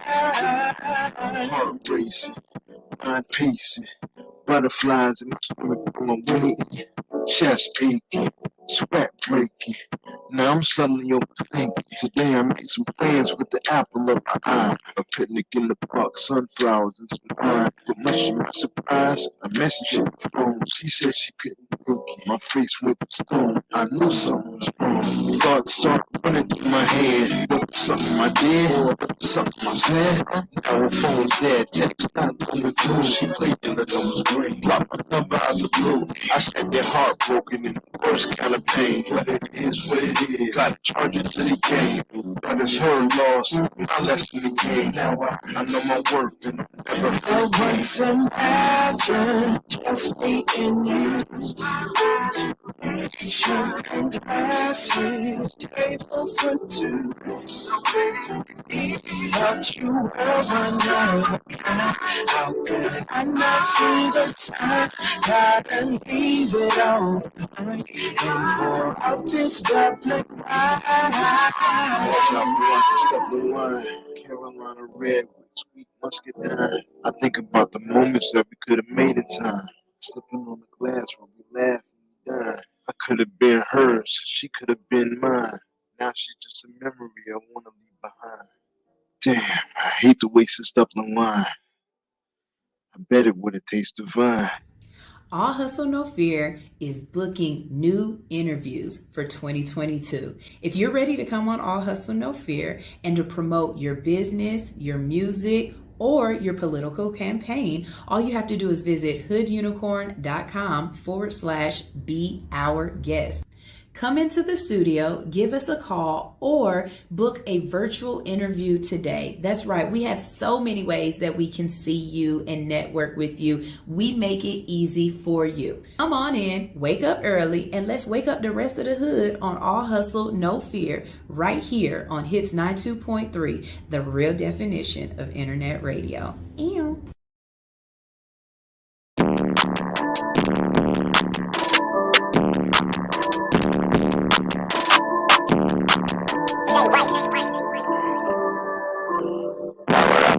Pressure, nigga, I grew up with pressure. I tried to tell him, so he was too busy. I had started listening. I was out here talking, I ain't had no message. I get directed. They don't wanna see me with no pressure.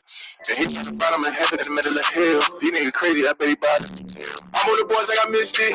I get hit stick. Raising my budget. But I sit back, I think when I'm bloody. Real niggas cry when they talk about it. It's gonna be a cold, rainy day in hell for a little nigga like you stop me. Ready that? Stop nigga my ass shut. God, shit, I'll come home, these niggas sent home cars. Come home, these niggas sent home cars. I think they put on me. Coming in with it late in the street. You gotta wake up. Happen that you got in your dream. Pressure. It's no point like it came with me. Why would I be afraid of pressure, nigga? I grew up in pressure. I tried to tell him be himself, he was too busy, don't impress. I had to start listening to niggas that was out here talking, they ain't had no message. I get directed to business, they don't wanna see me with no pressure. Bills, we get it wet. It's easy. Bill, when that shit ain't really. These niggas, they really don't be talking. And they gon' get that. When you tell them they ain't talking about nothing, it's gonna be a cold, rainy day in hell for a little nigga like maybe that can't shot, nigga, my ass shot. God, shit, I'm praying for all my niggas to come home, these niggas. I'm praying for Larry Hoover to come home, these niggas. Cosby.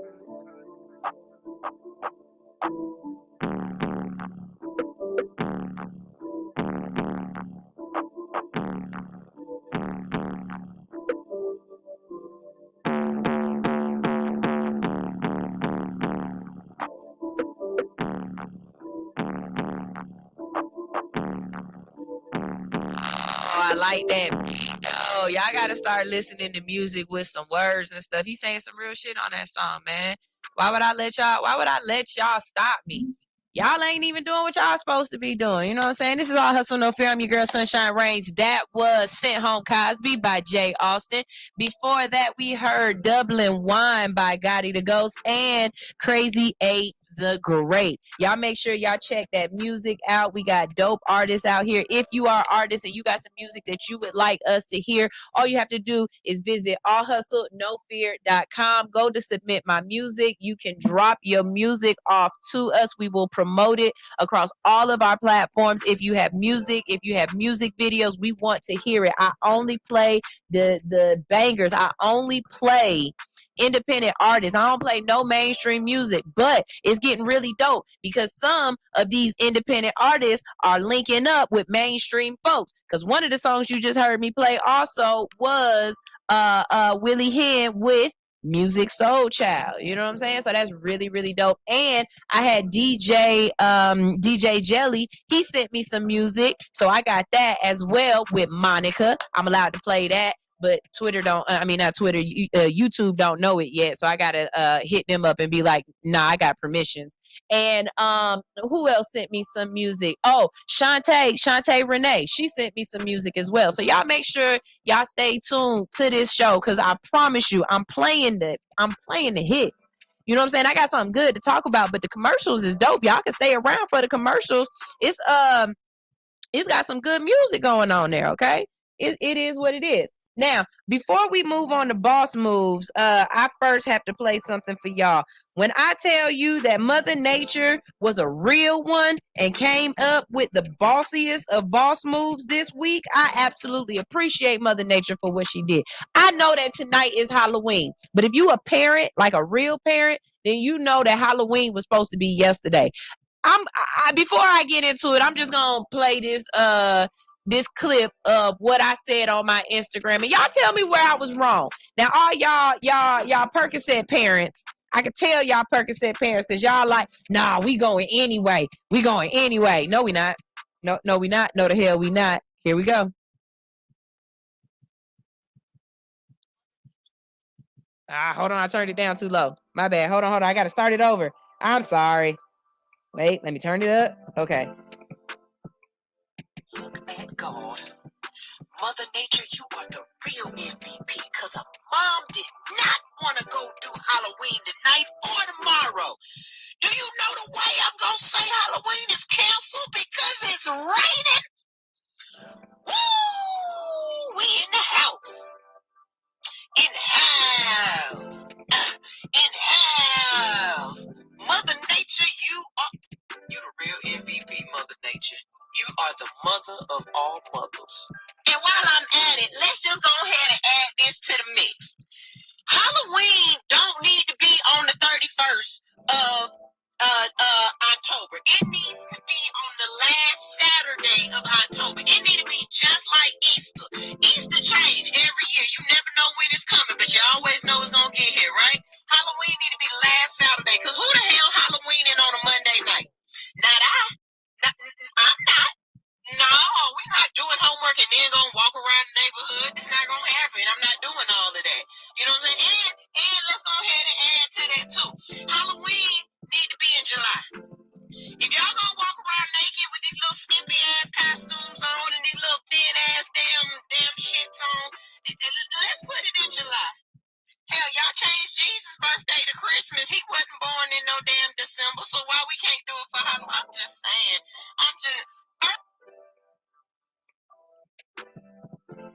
Mother Nature is the most valuable planet at this point. She the real MVP. Because I'm serious when I say ain't no Halloween tonight, baby. If it's raining, I'm not doing that. That's how kids get sick. They got on these little itty bitty costumes. The costume ain't but this thin. They want to be the weirdest of weirdest people. And then now you want me to walk around at night in the cold while it's raining? It's bad enough when it's cold and we walking around. But now you want me to walk around in the rain. At some point in time, as parents, y'all have to step up and say, we're not doing this. CIONA, professional jobs. Judge. I'm sorry. And cop. Okay. But yeah, no, we got to step up and say, look now, I'm not sending you out to go get diabeticals just because everybody said we supposed to. Now, some malls let you walk around the mall and do it, but you got to get there at 5 o'clock. My kids don't get out of aftercare or don't get home from aftercare until 7 o'clock. My son don't get off the school bus until 7:15 at night. Ain't no more candy left in the mall after that. We still got to get home, get dressed, get out, get to where we going. By that time, it's already 9 o'clock. And I'm not doing it. I'm not doing it. I promise you. I promise you. I promise you. I am the type of parent that is logical. I'm logical. And if it don't make logical sense, I'm not doing it. I'm not doing it. And I do not understand why Halloween cannot be the last Saturday of the month. We can just start right there. Who said Halloween has to be on the 31st?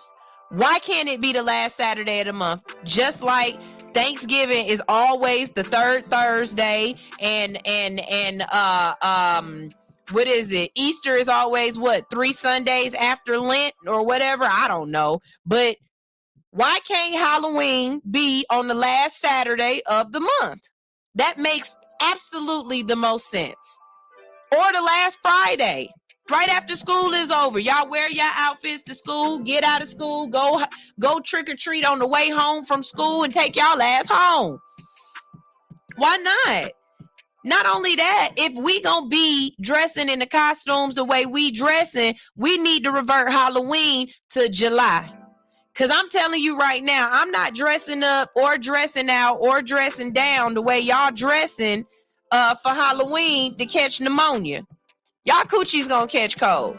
The only people that be warm on Halloween is men. They be having flannel and all kind of shit on. But no, the women be walking around here with their snatch out. I'm good on that, man. I'm good on that. That's my boss moves, but I'm good on that. Make that change Halloween. I need a petition. God damn, I need a better pen. This pen sucks. Hold on a second, y'all. I gotta be able to write down my notes. And all I got is a highlighter. Where is Alix? But yeah, no, we gonna have to change Halloween, y'all. We gonna have to change Halloween. Halloween needs to be the last Saturday of the month, and it need to be in July. Who gonna start the petition? Petition for Halloween change. I'm all for it. I don't give a damn. No, it didn't stop raining where I was at. It rained all night. It was cold all night. I'm not letting my kids go outside and catch pneumonia so that they can go and get damn diabetes. The hell? No, they came home from school with enough candy. If that wasn't enough, why do you need more? Y'all don't even eat dinner. Be sitting up here letting y'all kids eat all this damn candy. Talking about they need to do Halloween. No, the hell they don't. No, the hell they don't. Y'all can Dias dos Muertos. That's it. Hell no. Hell no. All right, y'all. Let's go. We're going to start with You Want to See My Snake? Only in Florida. Only in Florida. All right. A Florida teen captures 28 Burmese pythons on an international snake hunt. All right. A 19-year-old Florida man captured 28 Burmese pythons during a 10-day competition that was created to increase awareness about the threats of invasive snakes pose to a state's ecology. I can say the word. I know what it means. Whatever. Matthew Concepcion was among the 1,000 participants from 32 American states, as well as Canada and Latvia, who participated in the annual challenge, which removed 231 of the unwanted pythons, according to the Florida Fish and Wildlife Conservation Commission. First of all, it's that many big ass snakes in Florida. Why Florida got so many big ass Burmese pythons? Are those native Or did y'all just get mad that you couldn't handle the snake no more, and so you just released it into the wild, and then they started sexing and snaking? Mr. Concepcion won $15,000, and a $2,300 prize was given to Dustin Crum for removing the longest python at over 3.3 millimeters. Meters, not millimeters, meters. Earlier this year, a team of biologists hauled the heaviest Burmese python ever captured in Florida. That female, remember what we was talking about earlier? They didn't say that woman snake. They said that female python weighed in at 98 kilograms, was nearly 5 meters, and had 122 developing eggs. Oh, shit. That's why y'all got to get rid of these things. 122 eggs? Burmese pythons aren't protected except by Florida's anti-cruelty law, so participants had to document that each one was killed humanely. Mr. Concepcion told local media that he'd been hunting pythons for about 5 years and typically look for them at night because that's when they're on the move, seeking the warmth of roads. He used his vehicle lights to spot them. This year, however, he only spotted one on the roads of in the Everglades, so he changed strategies. I worked a levee, caught a couple hatchlings, and was like, dang, this might be the ticket. So every single night from then on, I went out there just before sundown to sun up. Mr. Concepcion says that he walked the canal using a flashlight and a probe to probe the underbush. Smaller snakes are so well camouflaged that he looks for their shadow cast by the light beam, but larger snakes are easier to find. Mr. Concepcion said that he may use some of his earnings to buy powerful lighting equipment for his truck to help him spot more snakes. Our python hunters are passionate about what they do and care very much about Florida's precious environment. We are removing record numbers of pythons, and we're going to keep at it. Okay, how many of y'all live in Florida and have seen a snake come up, drop up through your toilet, or been scared by a snake? You know what I'm saying? And I'm not talking about the ones in your pants, fellas. I'm talking about real live ass snakes that's out here just scaring the shit out of people. Because I'm telling you right now, that's another reason why you ain't gonna get me to move to Florida or Australia. The snakes and the bugs in Australia is enough to keep me from going. I ain't got to see Sydney that bad. I don't need to see it that bad. In Florida, if that's what y'all dealing with after the floods, like after the hurricanes and stuff, all them snakes just be in y'all yards and shit. Like, I ain't gonna do it. I can't do it. I can't do it. All right, let's keep it moving.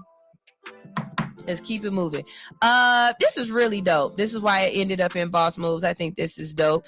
Slutty Vegan founder has filed a trademark application to run her business in the metaverse. That's right. You can get a Slutty Vegan burger for fake. For real. Companies are exploring new methods of business and diving into the metaverse, a virtual reality that is rapidly becoming the norm across various industries. Slutty Vegan's founder, Aisha Pinky Cole, has filed a trademark application to run her business in the metaverse, a virtual reality that combines aspects of the digital and physical worlds. The Black woman-owned company is a vegan restaurant that launched in 2018 in Atlanta to provide vegan options and food awareness to the community. According to the Atlanta Business Journal, Cole submitted trademark documents to the U.S. Patent and Trademark Office in preparation to join the virtual world. The trademark reportedly covers areas including online retail services, virtual food and beverage products, and online ordering services, providing takeout and delivery options. Additional coverage comprises multiple applications, customer loyalty programs, and virtual rewards that will reportedly be available virtually and real life. Trademarks covering digital media, including digital collectibles, digital tokens, non-fungible tokens or NFTs, and digital art. Sources report that the company received venture capital back in May for $25 million from New York Voices and Enlighten Hospitality Investments. Cole has partnered with companies like Steve Madden to produce a vegan sneaker line, the Lip Bar to launch vegan lipstick, and a variety of other mega brands. With 5 locations in Atlanta, Birmingham, Alabama, and New York City, the restaurant owner is no stranger to expanding her business. Although digital eating is not yet possible, Slutty Vegan will join other mega establishments in the metaverse to venture through new channels of engagement. NFT News Today reported that franchises like McDonald's and Panera Bread have already trademarked applications to open virtual restaurants in the metaverse earlier this year. Food in the metaverse is taking various forms as companies explore how to integrate the virtual world into the consumer food experience. What y'all think? Would y'all buy a slutty a fake slutty burger? A virtual vegan burger. Virtual vegan burger. That's the headline. Virtual vegan burgers.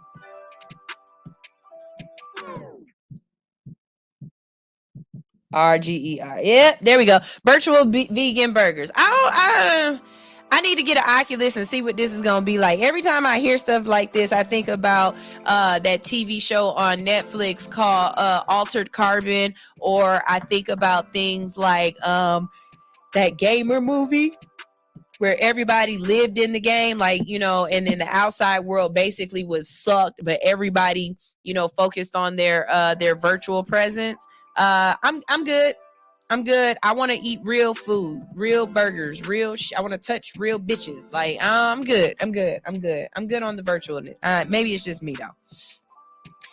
Teacher Anitra said, she's talking about snakes. She said, I saw one while I was walking from the school bus. It was the lizards coming in the house for you. How big was it though? Like y'all got to understand something. They not talking about gardener snakes.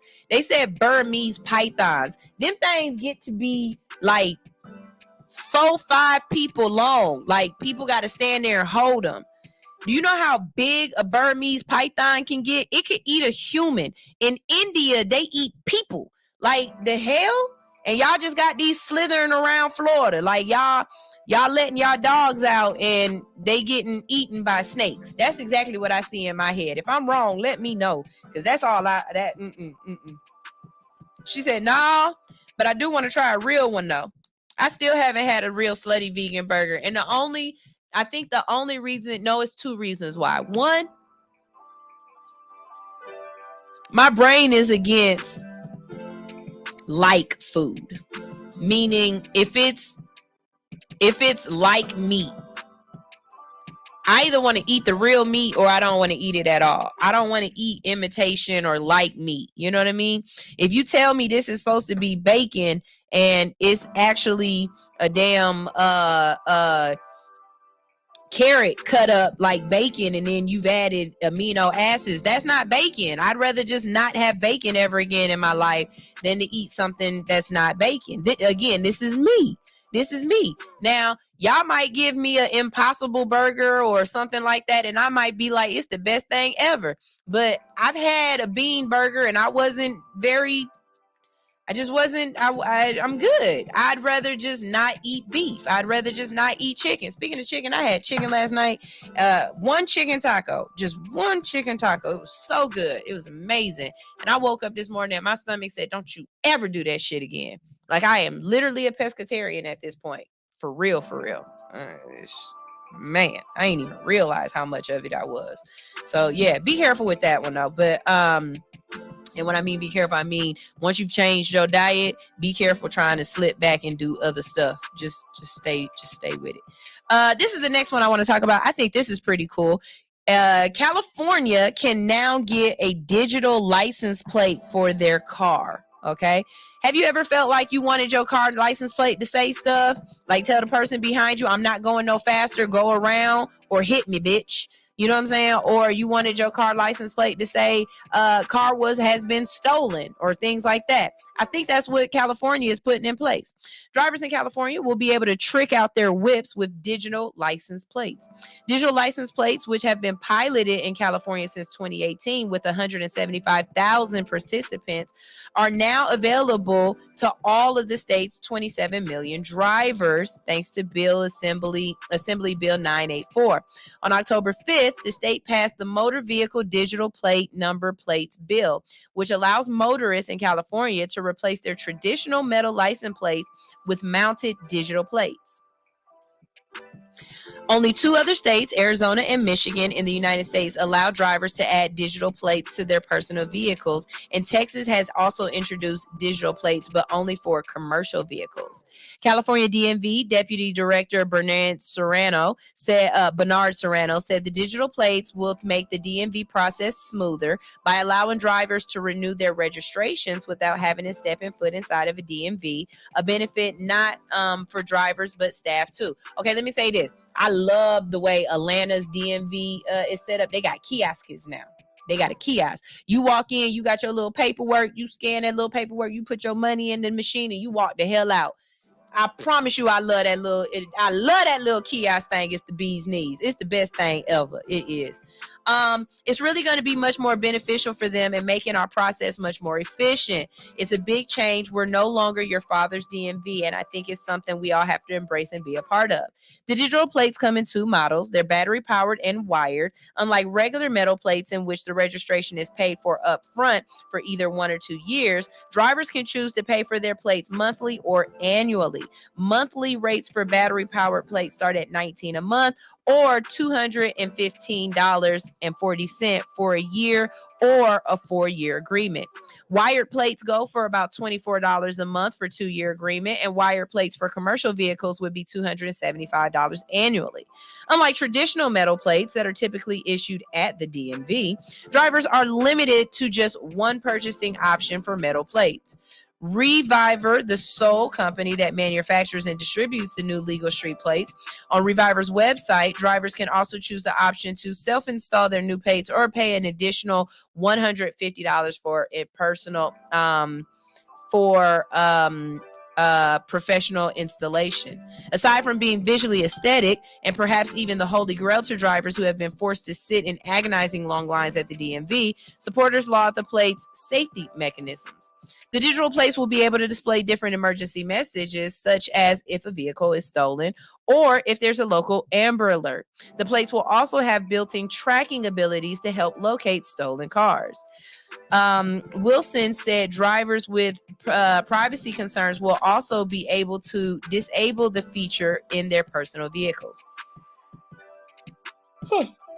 Californians are known to be early adopters of emerging innovative technologies. And we welcome new opportunities to automate and integrate as many parts of our lives as possible, enabling us to streamline mundane tasks and stay connected. Our cars are no exception. All right. Red Warriors Love is here. He said the DMVs in California are horrible. I believe it. I got my license here in Atlanta, so I don't know. The DMVs here in Atlanta, if I can stay out of them, I will. I promise you, I stay out of them as much as I can. But I can definitely understand why it would be bad. But like I said, that little kiosk I like that little kiosk. It's amazing. It's everything. Teacher Anitra said the Impossible Whopper was actually good. But this is my question, Teacher Anitra. Where did they cook the Impossible Whopper? Because if they cooked that Impossible Whopper on the same grill that they cooked a regular beef, you still eating the same juices. And I know that because when I worked at Waffle House, I would have Muslim people come in. Yes, I work at Waffle House and I had all my teeth. I would have Muslim people that would come in and ask if there was a pan that you could make their chicken or their burger in that hadn't touched bacon. Because they felt like even though the bacon was made on that griddle, that it would the juices would still come up into their meat. And I could completely understand what they saying, because we ain't always clean that grill, right? You know what I'm saying? So I don't know. I don't know about that one. Y'all, this has been a really good show today. That's the last thing I have for Boss Move. So we just gonna revamp over the show a little bit. Like I said, if you guys have anything that you want to talk about with any of the topics that we talked about today, please call in. Otherwise, we're moving on to Ask the Hood. So first, like I said, we started the day with just trying to ask, do you care, or how do you feel about using the word female versus using the word woman? Is using the word female taking away the humanity? We prefaced it by letting you know that I played something that was on my Instagram, and you can always go back to my Instagram at All Hustle No Fear and see it. But basically, this young lady is saying that back in the day, and it wasn't that far back in the day, there was a man that used black women. He was a gynecologist, and he used black women to experiment on. And for him to be able to talk about it in polite society, he would call his subjects females instead of calling them women. Now, we do have women out there who don't like to be called girl and don't like to be called ma'am, so we use the word woman.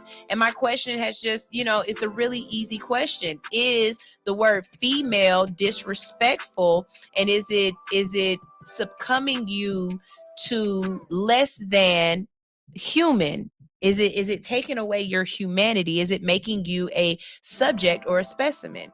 And that's with male or female. You know what I mean? So answer that question. If you don't get a chance to call in at 404-254-4347 to answer that, you can always jump on the thread on my Instagram and continue that conversation, because I'm really enjoying that.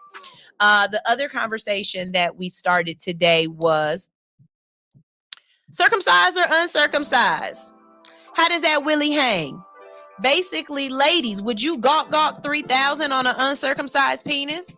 And fellas, do you guys feel as though being circumcised is wrong? Like, if you had a choice, fellas, to be circumcised or uncircumcised, would you go back in time and not be circumcised, or would you have your child circumcised?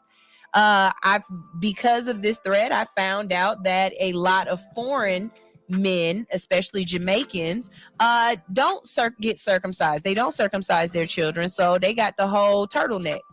My question, of course, was, is it clean?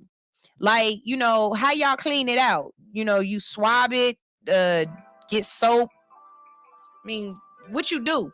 Because I would believe that is definitely a way to move bacteria back and forth between people, especially if you a hoe. It's a lot of dudes out here who's having sex in the daytime with one girl and leave her house and go have sex with another girl and don't wash at all. That peen definitely got to have some extra bacterial microbes and stuff on the inside of that thing. If you ain't, like she said, pull the skin back and clean the white part. I don't know, but that is also on my my Instagram, on Hood Unicorn Officials Instagram, or my Facebook page, and you can jump on there and jump on that thread and tell me how you feel about that as well. I'm just curious.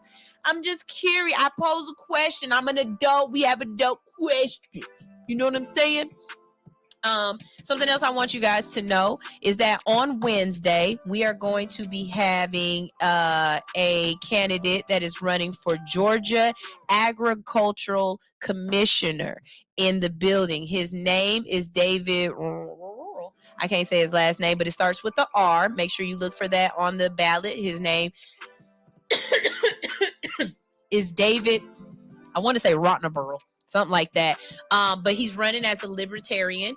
If you have any questions for him, I would love to know what your questions are. You can DM them to me, or just place them. I posted a post on it on my Instagram. Place the Post the questions on that post, and when he comes in, I will definitely ask them. He is running with a cannabis platform, so we're definitely going to be talking to him about Georgia and cannabis as a whole anyway. But there are definitely other things that we can talk to him about as far as agriculture is concerned. I have a lot of friends who are trying to build their own farms, who are trying to do sustainable living, and do things with crops and whatnot. So I would like to know what you guys would ask him. What are your questions? What are things you want to know? Where are my black farmers at? This is y'all chance to get get insight into the candidate and know where they stand. And I will also put that out there to any other candidates. If you need a platform to get out who you are, what you are about, I implore you, hit me up, drop in my DMs, email me, contact Kales, whatever it is. But I am here and open for the conversation. I don't care if you're Democrat, I don't care if you're Republican, Libertarian, unopposed, whatever. Just hit me up. Talking to Senator Raphael Warnock has been a pleasure for me, and I get it. Not everybody agrees with his stance. Not everybody is going to, you know what I mean? But sometimes we have to pick the lesser of two evils. If I have to pick between a CTE survivor and a liar, and a CT survivor liar and someone else, I'm probably going to pick the someone else. You know what I'm saying? And it's not a probably to it. And that's my opinion. Right? But I want you to vote depending on your opinion. What I want you to do more than anything is just get out there and vote. Your voice needs to be heard. Your opinion needs to be heard. Like I said, if you got an issue with what Fanny is doing with these rappers, did you vote? But did you vote? If you didn't vote, shut up. And like I said, I have no problem admitting it. I voted for Fanny. I don't have a problem with what she's doing, but I voted for Fanny. But I also voted for Fanny because she was the black girl on the ballot. Now, do I agree with that? No, I don't. I don't want to continue to vote for people just because I want to vote for everyone black. Nope. Just like I don't want to vote just for Republican. Just like I don't want to vote just for Democrat. I want to vote for people whose majority of their views, because you're never going to find a candidate that agrees with everything that you agree with. I need you guys to understand that, okay? I understand there's things about each candidate that you might not like. But what I'm asking you to do is vote, and vote for the person who has a majority of the things that you agree with, okay? Those couple of things you don't agree with, fine. Whatever, create a conversation with that. Talk to the candidates. See if you can't change their mind. Become one of the constituents that are out here and your voice is heard. But if you are just sitting around talking shit, I have no respect for that. I need you to get out and vote. Voting is our way of being organized and being responsible. There's no other way for everybody's voice to be heard in a clear, concise way. And if there is, show me. But as of right now, voting is the way to do it. Cast your ballot, speak your mind, and speak your piece. But if you're not voting, don't say shit. And that's for judges, dog catchers, senators, state representatives, president, whomever, prime ministers, pope, I don't care. Just somebody trying to call. Hold on. Okay, they hung up. You can call back. But that's my stance on that. So hopefully you guys have enjoyed the show so far, what we've been talking about today. I'm always up for an educated conversation with educated individuals. We have to go to our last break of the day. This is the last break of the day. We're going to play a little bit more music. Whatever. It says I've reached my amount of copyrighted music, but I haven't played. What did I play that was copyrighted? I haven't played anything copyrighted. Whatever. But if you come back, you're gonna come back and we're gonna do Ask the Hood. So I'm gonna answer one of Reddit's "Am I the asshole?" questions, and we're gonna see if this person is the asshole. You know how I feel. Most of the time they are not. Most of the time it's an issue of you just need to speak up for yourself and be okay with other people being uncomfortable because you spoke up for yourself. You know what I'm saying? So it is what it is. But we're gonna go ahead and play some music and be right back. You know what? I'm feeling like some female energy right now, y'all. Like I'm really feeling like we need to hit up the ladies. So here's a commercial, and then we got some female energy for y'all with the music. All right. This is All Hustle No Fear on Hits 92.3. I'm your girl Sunshine Reigns. Y'all make sure y'all bring y'all ass back. Wait, where my truckers at? God dog it. You calling? Hold on. Let's see what the call is first.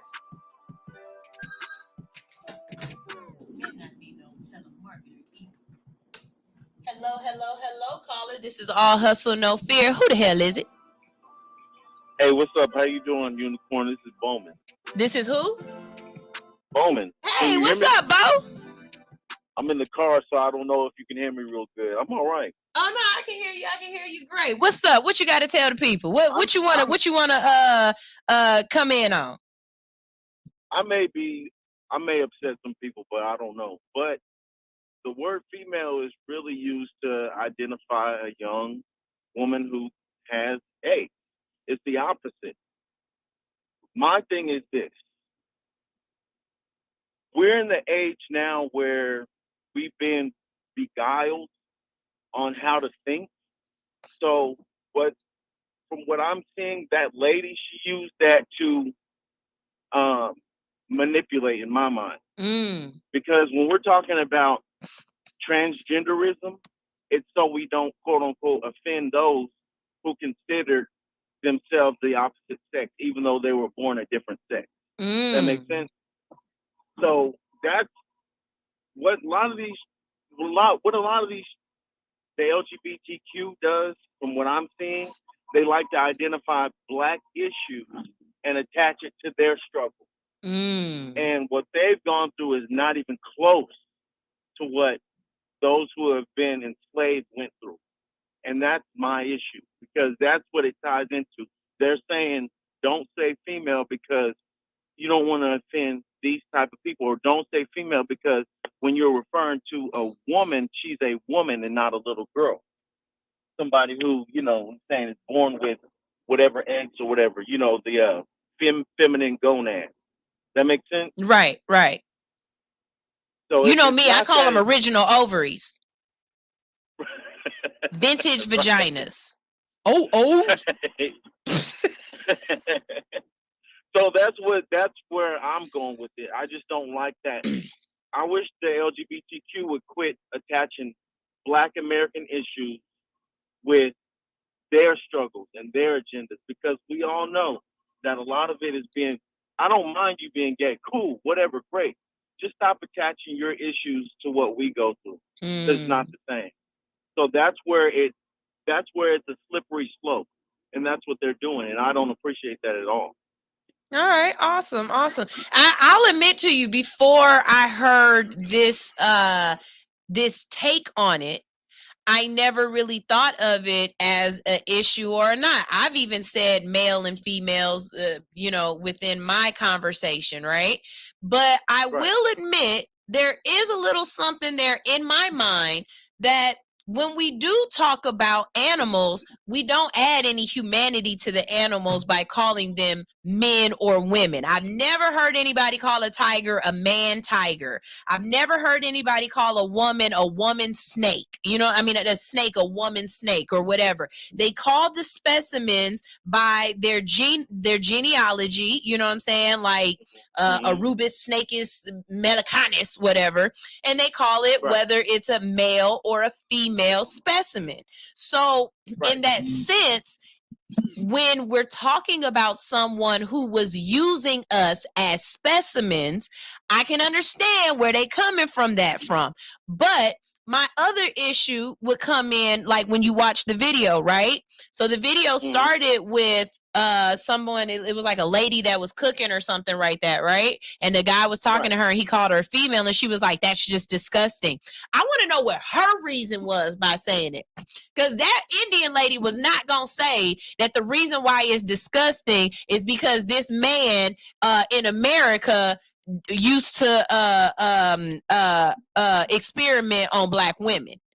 So in that sense, I definitely agree with you, because there's no way she's going to use that as her reasoning behind calling her a female or a male or not, or a female or a woman. But I will say, you know, to try to debase me down to something as just as simple as female instead of saying woman, I think it depends on how you're saying it. It's just like bitch and nigga. How you saying it? Because if you saying it like, look at this little female, you know what I'm saying? I might be a little bit offended. Because what you trying to say? Yeah. You know what I'm saying? What you trying to say? But if you be like, man, all the females move to the left, all the males move to the right. Or the female restroom is in the back, the male restroom is in the front. I'm not going to take offense with that. You know what I mean? I think it really just depends on who is coming from and how you doing it. And now I think my eyes are going to be just a little bit open to watching how that conversation unfolds, you know? But I definitely agree with you and with this other male who was saying with this other man who was saying that you know, we call each other all kind of stuff. Right. And a lot of times you don't know what that individual wants to be called based upon who they are. There are some women that if you call them a girl after a certain age, they will snap on you and be like, I'm not a girl, I'm a grown ass woman. I'm a woman. You know what I'm saying? My mom is a perfect example of that, yeah. Whereas there are some people who, if you say, excuse me, ma'am, they be, oh my God, I'm not that old. Don't call me ma'am. You know what I mean? So in that sense, you never know who you're coming up to and what they want to be defined or categorized or how they want you to refer to them. And again, that go back to what I was saying about voting. It's way too many opinions for y'all to feel like just one way of doing this or one candidate is gonna meet all of your expectations. I don't think it's right to say there's just one way to talk to a person that's gonna meet every single person's expectations. And the LGBT community definitely is an example of that. You can go to one person and you can call him a fairy and he's fine with it, and another one you call him a fairy and he ready to fight you. Or you know, it's him, she, her for some people, and it's they, them, we, us for others. And you don't know until you're literally stepped in front of that person and you're talking to them. Right. And my thing is, you know, if it's a white person and I'm a grown man, they call me boy, we got problems. Right. But if your homeboy came up to you, like I just said, homeboy, if your homeboy came up to you and was like, man, what's up, boy? How you doing? You have absolutely no issue with that, do you? No, of course, it's like my boy. You know what I mean? Some dudes, but it's spelled with B-O-I. You know, we like to play with words a lot, but it just gets annoying because the PC crowd is out there. It's like you can't have anything. You know, it's just very frustrating. So I get where she's coming from, but Dr. Joy DeGroot really breaks that down about the man who was doing that and how eventually that's how the pap smear device came about. Yeah. You know? A lot of and, stuff came from that man. And the fact that, okay, I'm gonna say this, and y'all could call me sexist if you want to, but whatever. I personally don't believe that men should be gynecologists. I just as a woman, having gone through womanly issues, I just don't feel as though a man should be a gynecologist, because there's no way that you can empathize with what we're going through because you don't have those parts. Now, on a scientific level, if you felt as though you wanted to be, you know, a scientist and learn about the human anatomy, I'm okay with that. I think anybody should be a scientist because the human body is just that, the human body.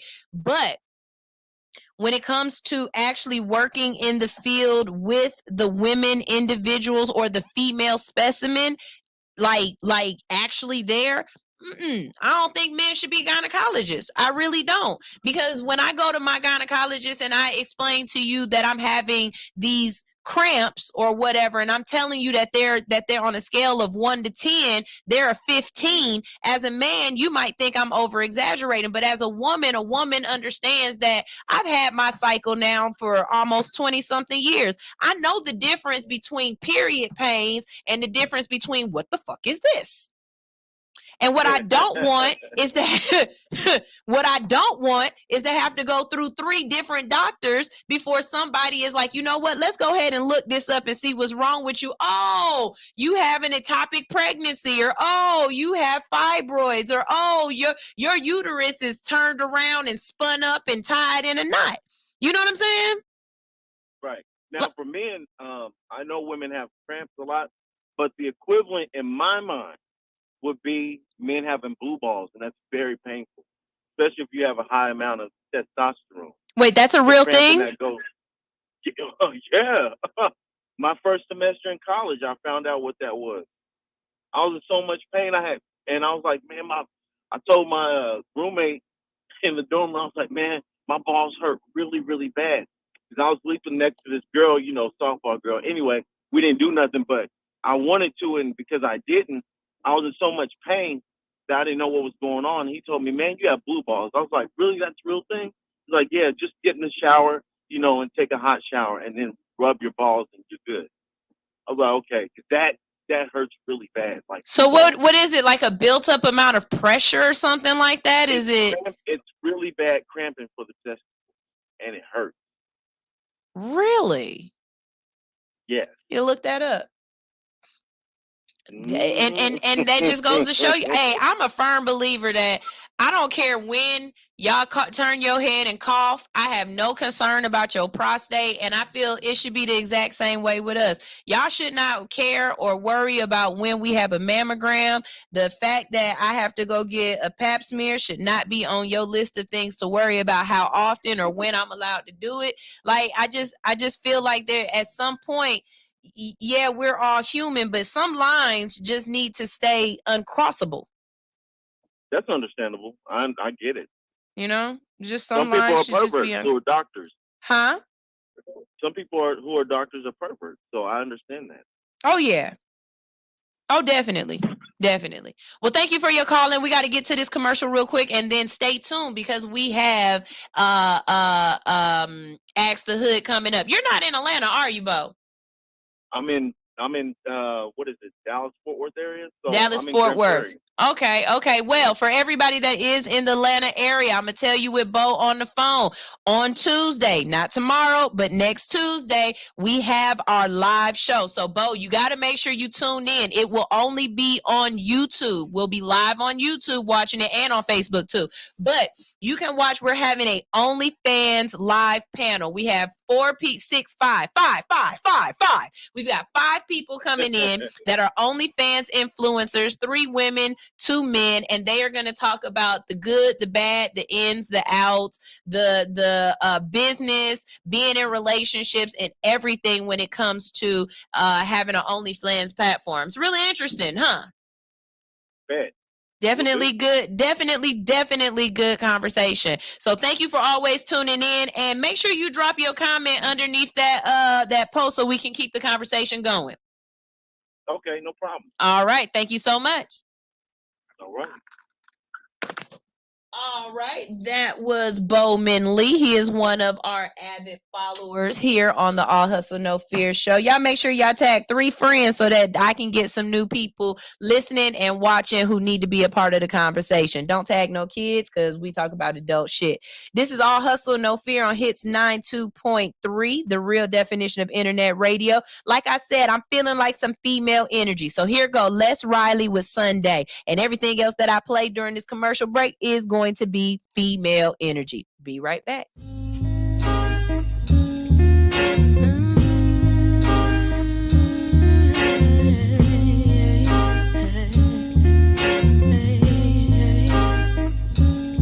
Ryan on the beat.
the clip. Man, I thought that this was. Fuck, I thought that this was love. Yeah, I thought that this was. Man, I thought that this was love. Now I'm reaching for my. He got me looking for my gun. Yeah, I'm looking for my. He got me reaching for my gun. Man, I thought that this was. Fuck, I thought that this was love. Yeah, I thought that this was. Shit, I thought that this was love. Now I'm looking for my. He got me reaching for my gun. Yeah, I'm reaching for my. He got me looking for my gun. Yeah, he thought I was a lame when he pulled off with that bitch. Yeah, he thought it was a game till I pulled up with this stick. Yeah, he seen I was insane when I emptied out the clip. Man, I thought that this was. Fuck, I thought that this was love. Yeah, I thought that this was. Man, I thought that this was love. Yeah, I thought you had my back like that Vicky Bra strap, but you forgot about the trap. You forgot I held your work. You forgot I held your strap. You forgot I had them plugs, and you forgot I held your cap. How the fuck you forget that? I turned that 3 into that 5. You turned that 5 into whatever. Ever flip with a nigga, then he run off with the cheddar. Had the nigga up and leave when he get to doing better. Same nigga in the sack. Ain't nobody get it wetter. He turned a beauty to a beast. Give a fuck about whoever. Yeah, I'm all up in your bank. Turn your nigga to my teller. Yeah, she bad and she clever. Plus she thick and she yellow. Yeah, I thought that this was love. Fuck, I thought that this was shit. I thought that this was love. Yeah, I thought that this was shit. I thought that this was love. Yeah, I thought that this was. Man, I thought that this was love. Now I'm reaching for my. He got me looking for my gun. Yeah, I'm looking for my. He got me reaching for my gun. Cause I thought that this was. Fuck, I thought that this was love. Yeah, I thought that this was. Man, I thought that this was love. Man, I thought that this was love. Yeah, I thought that this was love. Yeah, he thought I was a lame when he pulled off with that bitch. Yeah, he thought it was a game till I pulled up with this stick. Yeah, he seen I was insane when I emptied out the clip. Okay, I thought that this was. Fuck, I thought that this was love. Yeah, I thought that this was. Man, I thought that this was love. Now I'm reaching for my. Now I'm reaching for my gun. Yeah, I'm looking for my. He got me reaching for my gun. My gun. And we back. That was Indy 5 with I Thought. That's OG 5. And we also had some Les Riley. All right. Now it is time for Am I the Asshole? So this one, I can't see the beginning of it, but it says, Am I the asshole, I think, for not wanting to do a request to attend my sister's daughter's birthday and make her a cake. Here we go. I went with no contact with my sister 8 years ago after learning she was having an affair with the guy I was engaged to at the time. It was not the first time something similar happened when we were teens. Yes, I know, we were teens. There was a guy I really liked, and we'd been flirting a bit, but and building up to something. I would confide in her about it, and then she went and slept with him and told me she wanted to test him out for me. At the time I let it go, we were sisters. I wasn't actually dating the guy, but it stung that she would do that to me and be so casual about it, but we were both young. I met my ex when I was 20. We started dating when I was 22, and he proposed to me after 18 months. We were engaged for a year, had started planning the wedding when I learned that they, as in her sister, had been together for 5 months. Not just having sex either, but going out on dates, sneaking around to spend time with each other, and sleeping in my bed. She even brought him into my childhood bedroom, had sex with him on my childhood bed while our parents were out of town, and had absolutely no remorse until I found out. Then she broke down, told me how sorry she was, how she hadn't realized how much it would hurt me, and that she needed me to forgive her. I told her that I hated her. I wanted nothing more to do with her, and she begged and she pleaded, even went as far as showing up at my job to try to make me forgive her. Even after she moved him in with her, yes, I broke up with him too, and he proposed to her, she kept trying.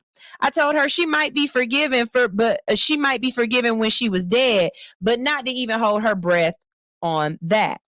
I have no relationship with her anymore, and I'm not open to one. She has two or three kids with him now. Not sure if they are still together, but her oldest turned 6 recently, and my parents had mentioned how she wanted to know me and how she'd spoken to my sister, and everyone would love it if I went to her birthday party, the 6-year-old included. I said no. My parents said they'd even pay me to make her birthday cake since that's what I do. Again, I said no. They then told me how she wants to know me and that my sister would let them facilitate it. I said, I'm not interested. My sister reaches out to me on Messenger and begged me to come. She said her daughter knew all about me and wanted to meet me and have her aunt in her life. I ignored my sister. My parents are furious. When my parents were furious when the party came and went, and I stuck with my word. They told me I should have gone and I should make a real effort to have a relationship with her. Am I the asshole? Sweet baby, no, you are not the asshole. The reason why you are not the asshole is you need to protect your energy. Your sister would mess around and have sex with your dog if she thought that it would make her feel better about it than what she was feeling. Baby, when people show you who they are, believe them. And this girl had enough nerve to show you who she was twice. Your sister had a relationship with a guy that you were liking because she said she wanted to test him out for you. Then your sister married and had children with your fiance, not ex-fiance, but your current fiance. Fuck her. Sometimes I promise you, if it wasn't for family, we wouldn't need an enemy. Don't feel bad. And your parents are gaslighting you, trying to make you join that situation. Hey, I'm a firm believer. I'll say this more than once. I'll say it over and over again. Y'all can say I'm wrong for it. I don't give a fuck. Fuck that dumbass baby. Fuck your sister and fuck your mama. As a matter of fact, here you go. Here, if y'all need to tell anybody else I said it, there you go. I have shirts available at allhustlenofear.com. Guess what they say?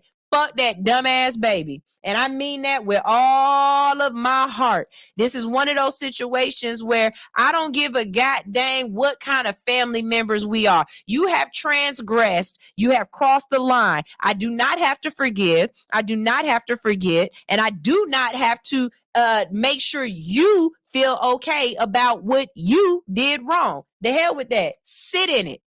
As a matter of fact, you can sit and spin on it. Drop the mic. Let's see. I got another one for y'all. Let's see. I got one more. Dang, I think I deleted the beginning of that one. Yeah. Wait. Maybe I didn't. Hold on. Let's see. I don't want that one. That's a little harsh right now. We're gonna go with something else. Hold on. Okay, here we go. This is a good one, y'all. Y'all ready for this one? Am I the asshole for evicting my nephew and my niece from my apartment after discovering that they were behind a series of prank calls to my wife and my wife and I received? Here we go. I'm a 38-year-old male. My nephew, Nick, is 20 years old, and his sister, Sadie, is 18 years old. I let them move into my old apartment and stay rent-free so that they could focus on college. This isn't a new thing because I've always been close to them and helped them and their parents, my brother and his deceased wife, a lot. The situation started when my wife and I found out that my wife's pre-existing health issues had made her become infertile. This was just devastating to my whole family, not just us. My wife told me about a series of calls she received via our landline. She said the caller would call and play a recording of baby noises and phrases like mama, mama, every single time. We get at least 4 to 5 calls a day, and I've listened to at least 2 of them. All had the same baby sounds. We figured it was someone mocking my wife's fertility issues, but didn't know who it was because we've told a lot of people about this. I told this to my friend, and he was able to identify the caller as my nephew, Nick.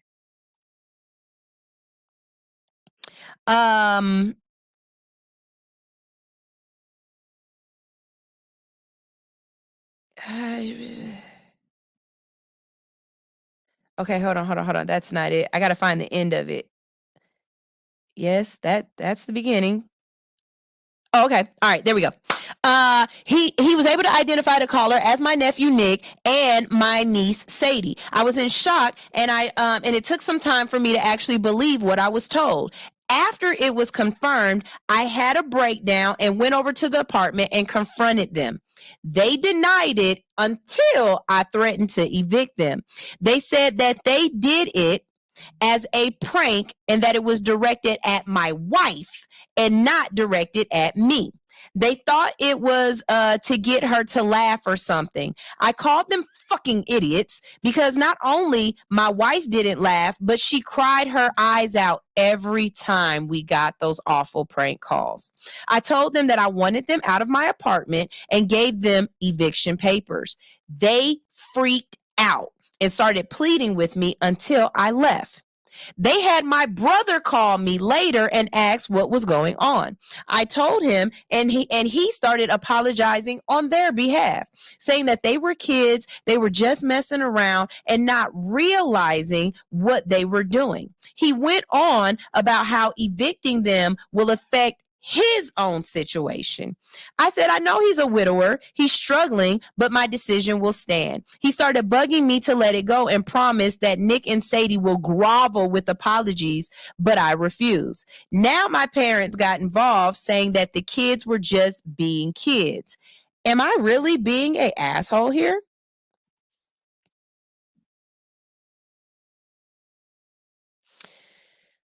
First of all,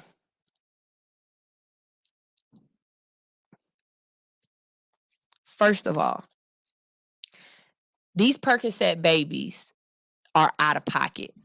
And the reason why I'm saying that is because to call someone 4 to 5 times a day is not a prank. That is malicious. Okay. Second of all, you lied to my face. When I came over to the house and I asked you, were you doing something? You need to assume I already know the truth. Okay. Third of all, saying that they're just kids and you apologizing for them don't make it no better. What you are doing is not holding your children accountable. You knowing that you live in my house for free and you calling my wife, we are a unit. So if you were calling her, you were calling me. Me seeing her crying, me seeing her breaking down, me seeing her at her lowest because of something she can't control, and you are mocking it. Basically, you are mocking me. You stabbing me. You are defiling me. So there is no part of me that says that you need to be the bigger person. There's no part of me that says that you need to make their life any easier. There's no part of me that says that you need to forgive them. I am a petty individual, and when my pettiness activates, it activates all the way. Kick they ass out. And when I say evict them, I mean evict them with the full extent of the law. Go to the court, put the big pink paper on the door. When they don't get out in time, get the sheriff, make them move all they shit out, and make sure it's a rainy day when you do it. Because this is atrocious behavior. There is nothing about this that is funny. There is nothing about this that is civil. There is no way that you can tell me that you thought that playing baby cooing sounds, whining and crying to a person who is infertile isn't insensitive. Fuck you and them Percocet babies. Y'all go pay for your own life. Ain't no way in hell. No. Teacher Anitra said, Nick and Sadie need their asses beat. And to be perfectly honest with you, as your uncle, I should be allowed to spank you. I'm period and point blank. Because obviously your father hasn't figured out, you know what? No, I'd let him stay. I'd let them stay. And I'd let my wife loose on them. I'd have my wife call them on Mother's Day and be like, that's why your mama dead. Because as she said, his brother is a widower, that they mama died. Do you know how many dead mama jokes I would have for their ass? It's no way in hell I would let these kids go and get away with this without. I'd get my lick back. I'd get my lick back. I swear to God, I'd get my lick back. On your birthday, I'd be like, so what did your mom buy you for your birthday? Oh, nothing, because she's dead. And y'all tell me how insensitive I sound if you want to. I don't give a fuck. Calling somebody and that is mental abuse. That is so disgusting. Like, I read these sometimes and it really just shows me how family ain't shit, y'all. You saying your sister slept in your bed with your fiance and your mom is talking about you need to forgive her. Hell no. I can forgive her from far away, ma'am. We do not have to ever talk again. See, sometimes being familiar and being family are two different things. Just because we came out of the same vintage vagina does not mean that we have familiar ties to each other, that we have family ties for each other.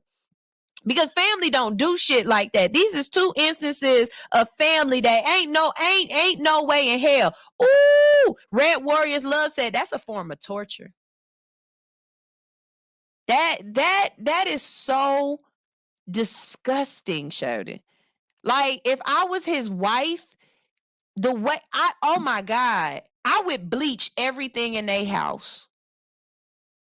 And I'm not talking about just bleach. Like, I would put it in a spray bottle and make sure I got everything. And I'm talking about I would bleach electronics.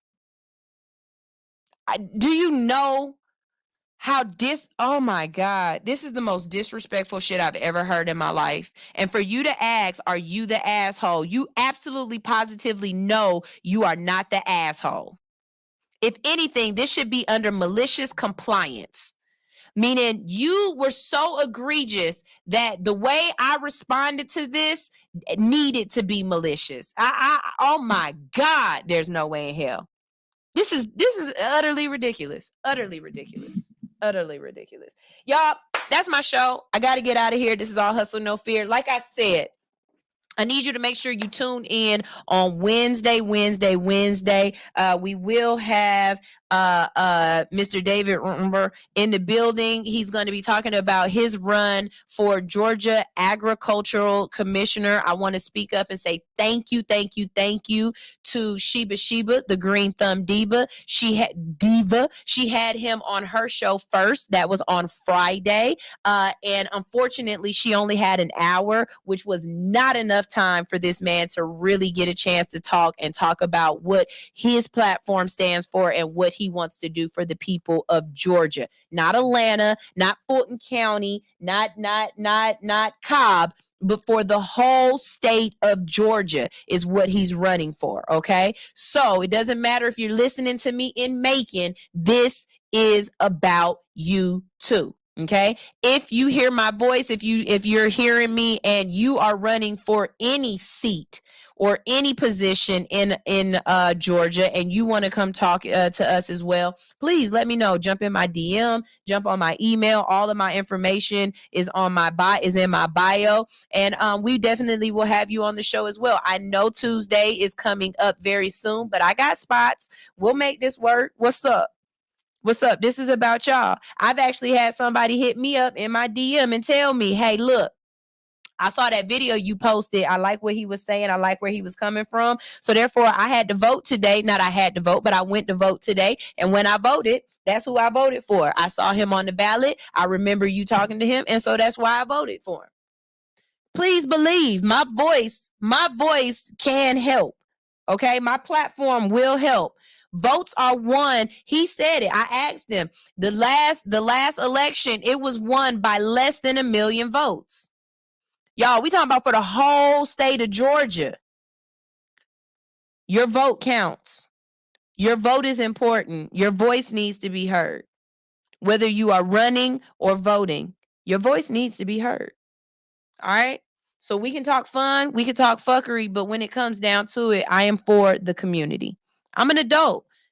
I will frizzle stern the hell out of you. And I told him too. I said, hey, look, I talk a little crazy on my show. I'm not as respectful as Sheba, but we will have a good conversation. He said he's gonna bring some people in with him, and he said some of them might be celebrities. So you never know who might be in the studio with me on Wednesday. You know, you can tune in to the show on Hits 92.3's platform tomorrow. Make sure you tune in then. I won't be live, but I will be heard. Okay. This is All Hustle, No Fear on Hits 92.3. We leaving with some music. I love you guys abundantly. We're going to keep on out with that female energy, and I will see y'all on Wednesday. Out. You and me, no falling back. No, you have my heart forever. 1, 2, 3.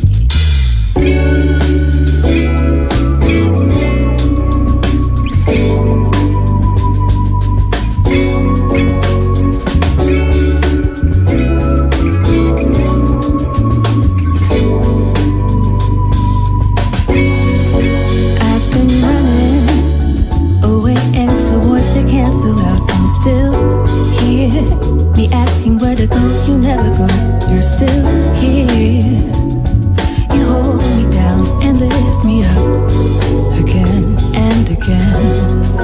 And when I need a friend, a teacher, or a mirror, you show me love and make my vision clearer.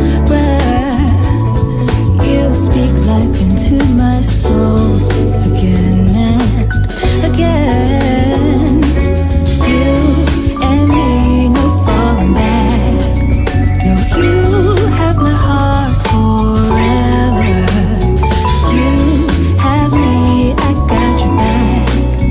And you have my love forever. We don't need words. You touch me and immediately I know. Synaptically, I feel the love below. It's energy, it's chemistry. We just need time and space. We can create the opportunity. The melody, the rhythm, we're in sync. You and me, you and I. Despite the hows and whys, to the butterflies, you're my constant guide.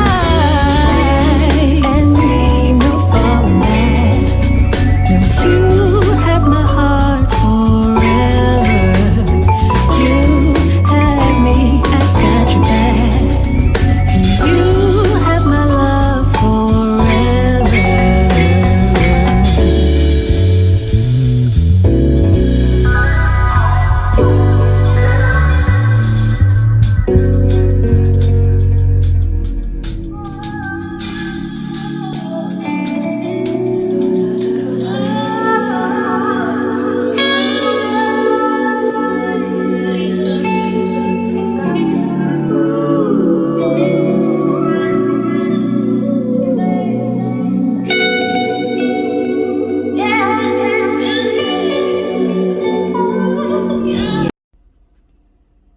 You are now tuned in to Hits 92.3 ATL, the real definition of internet radio. Download the app in the Google Play Store or the iTunes Store, and make sure you tune in each and every day to all of the dope shows that we have on this platform.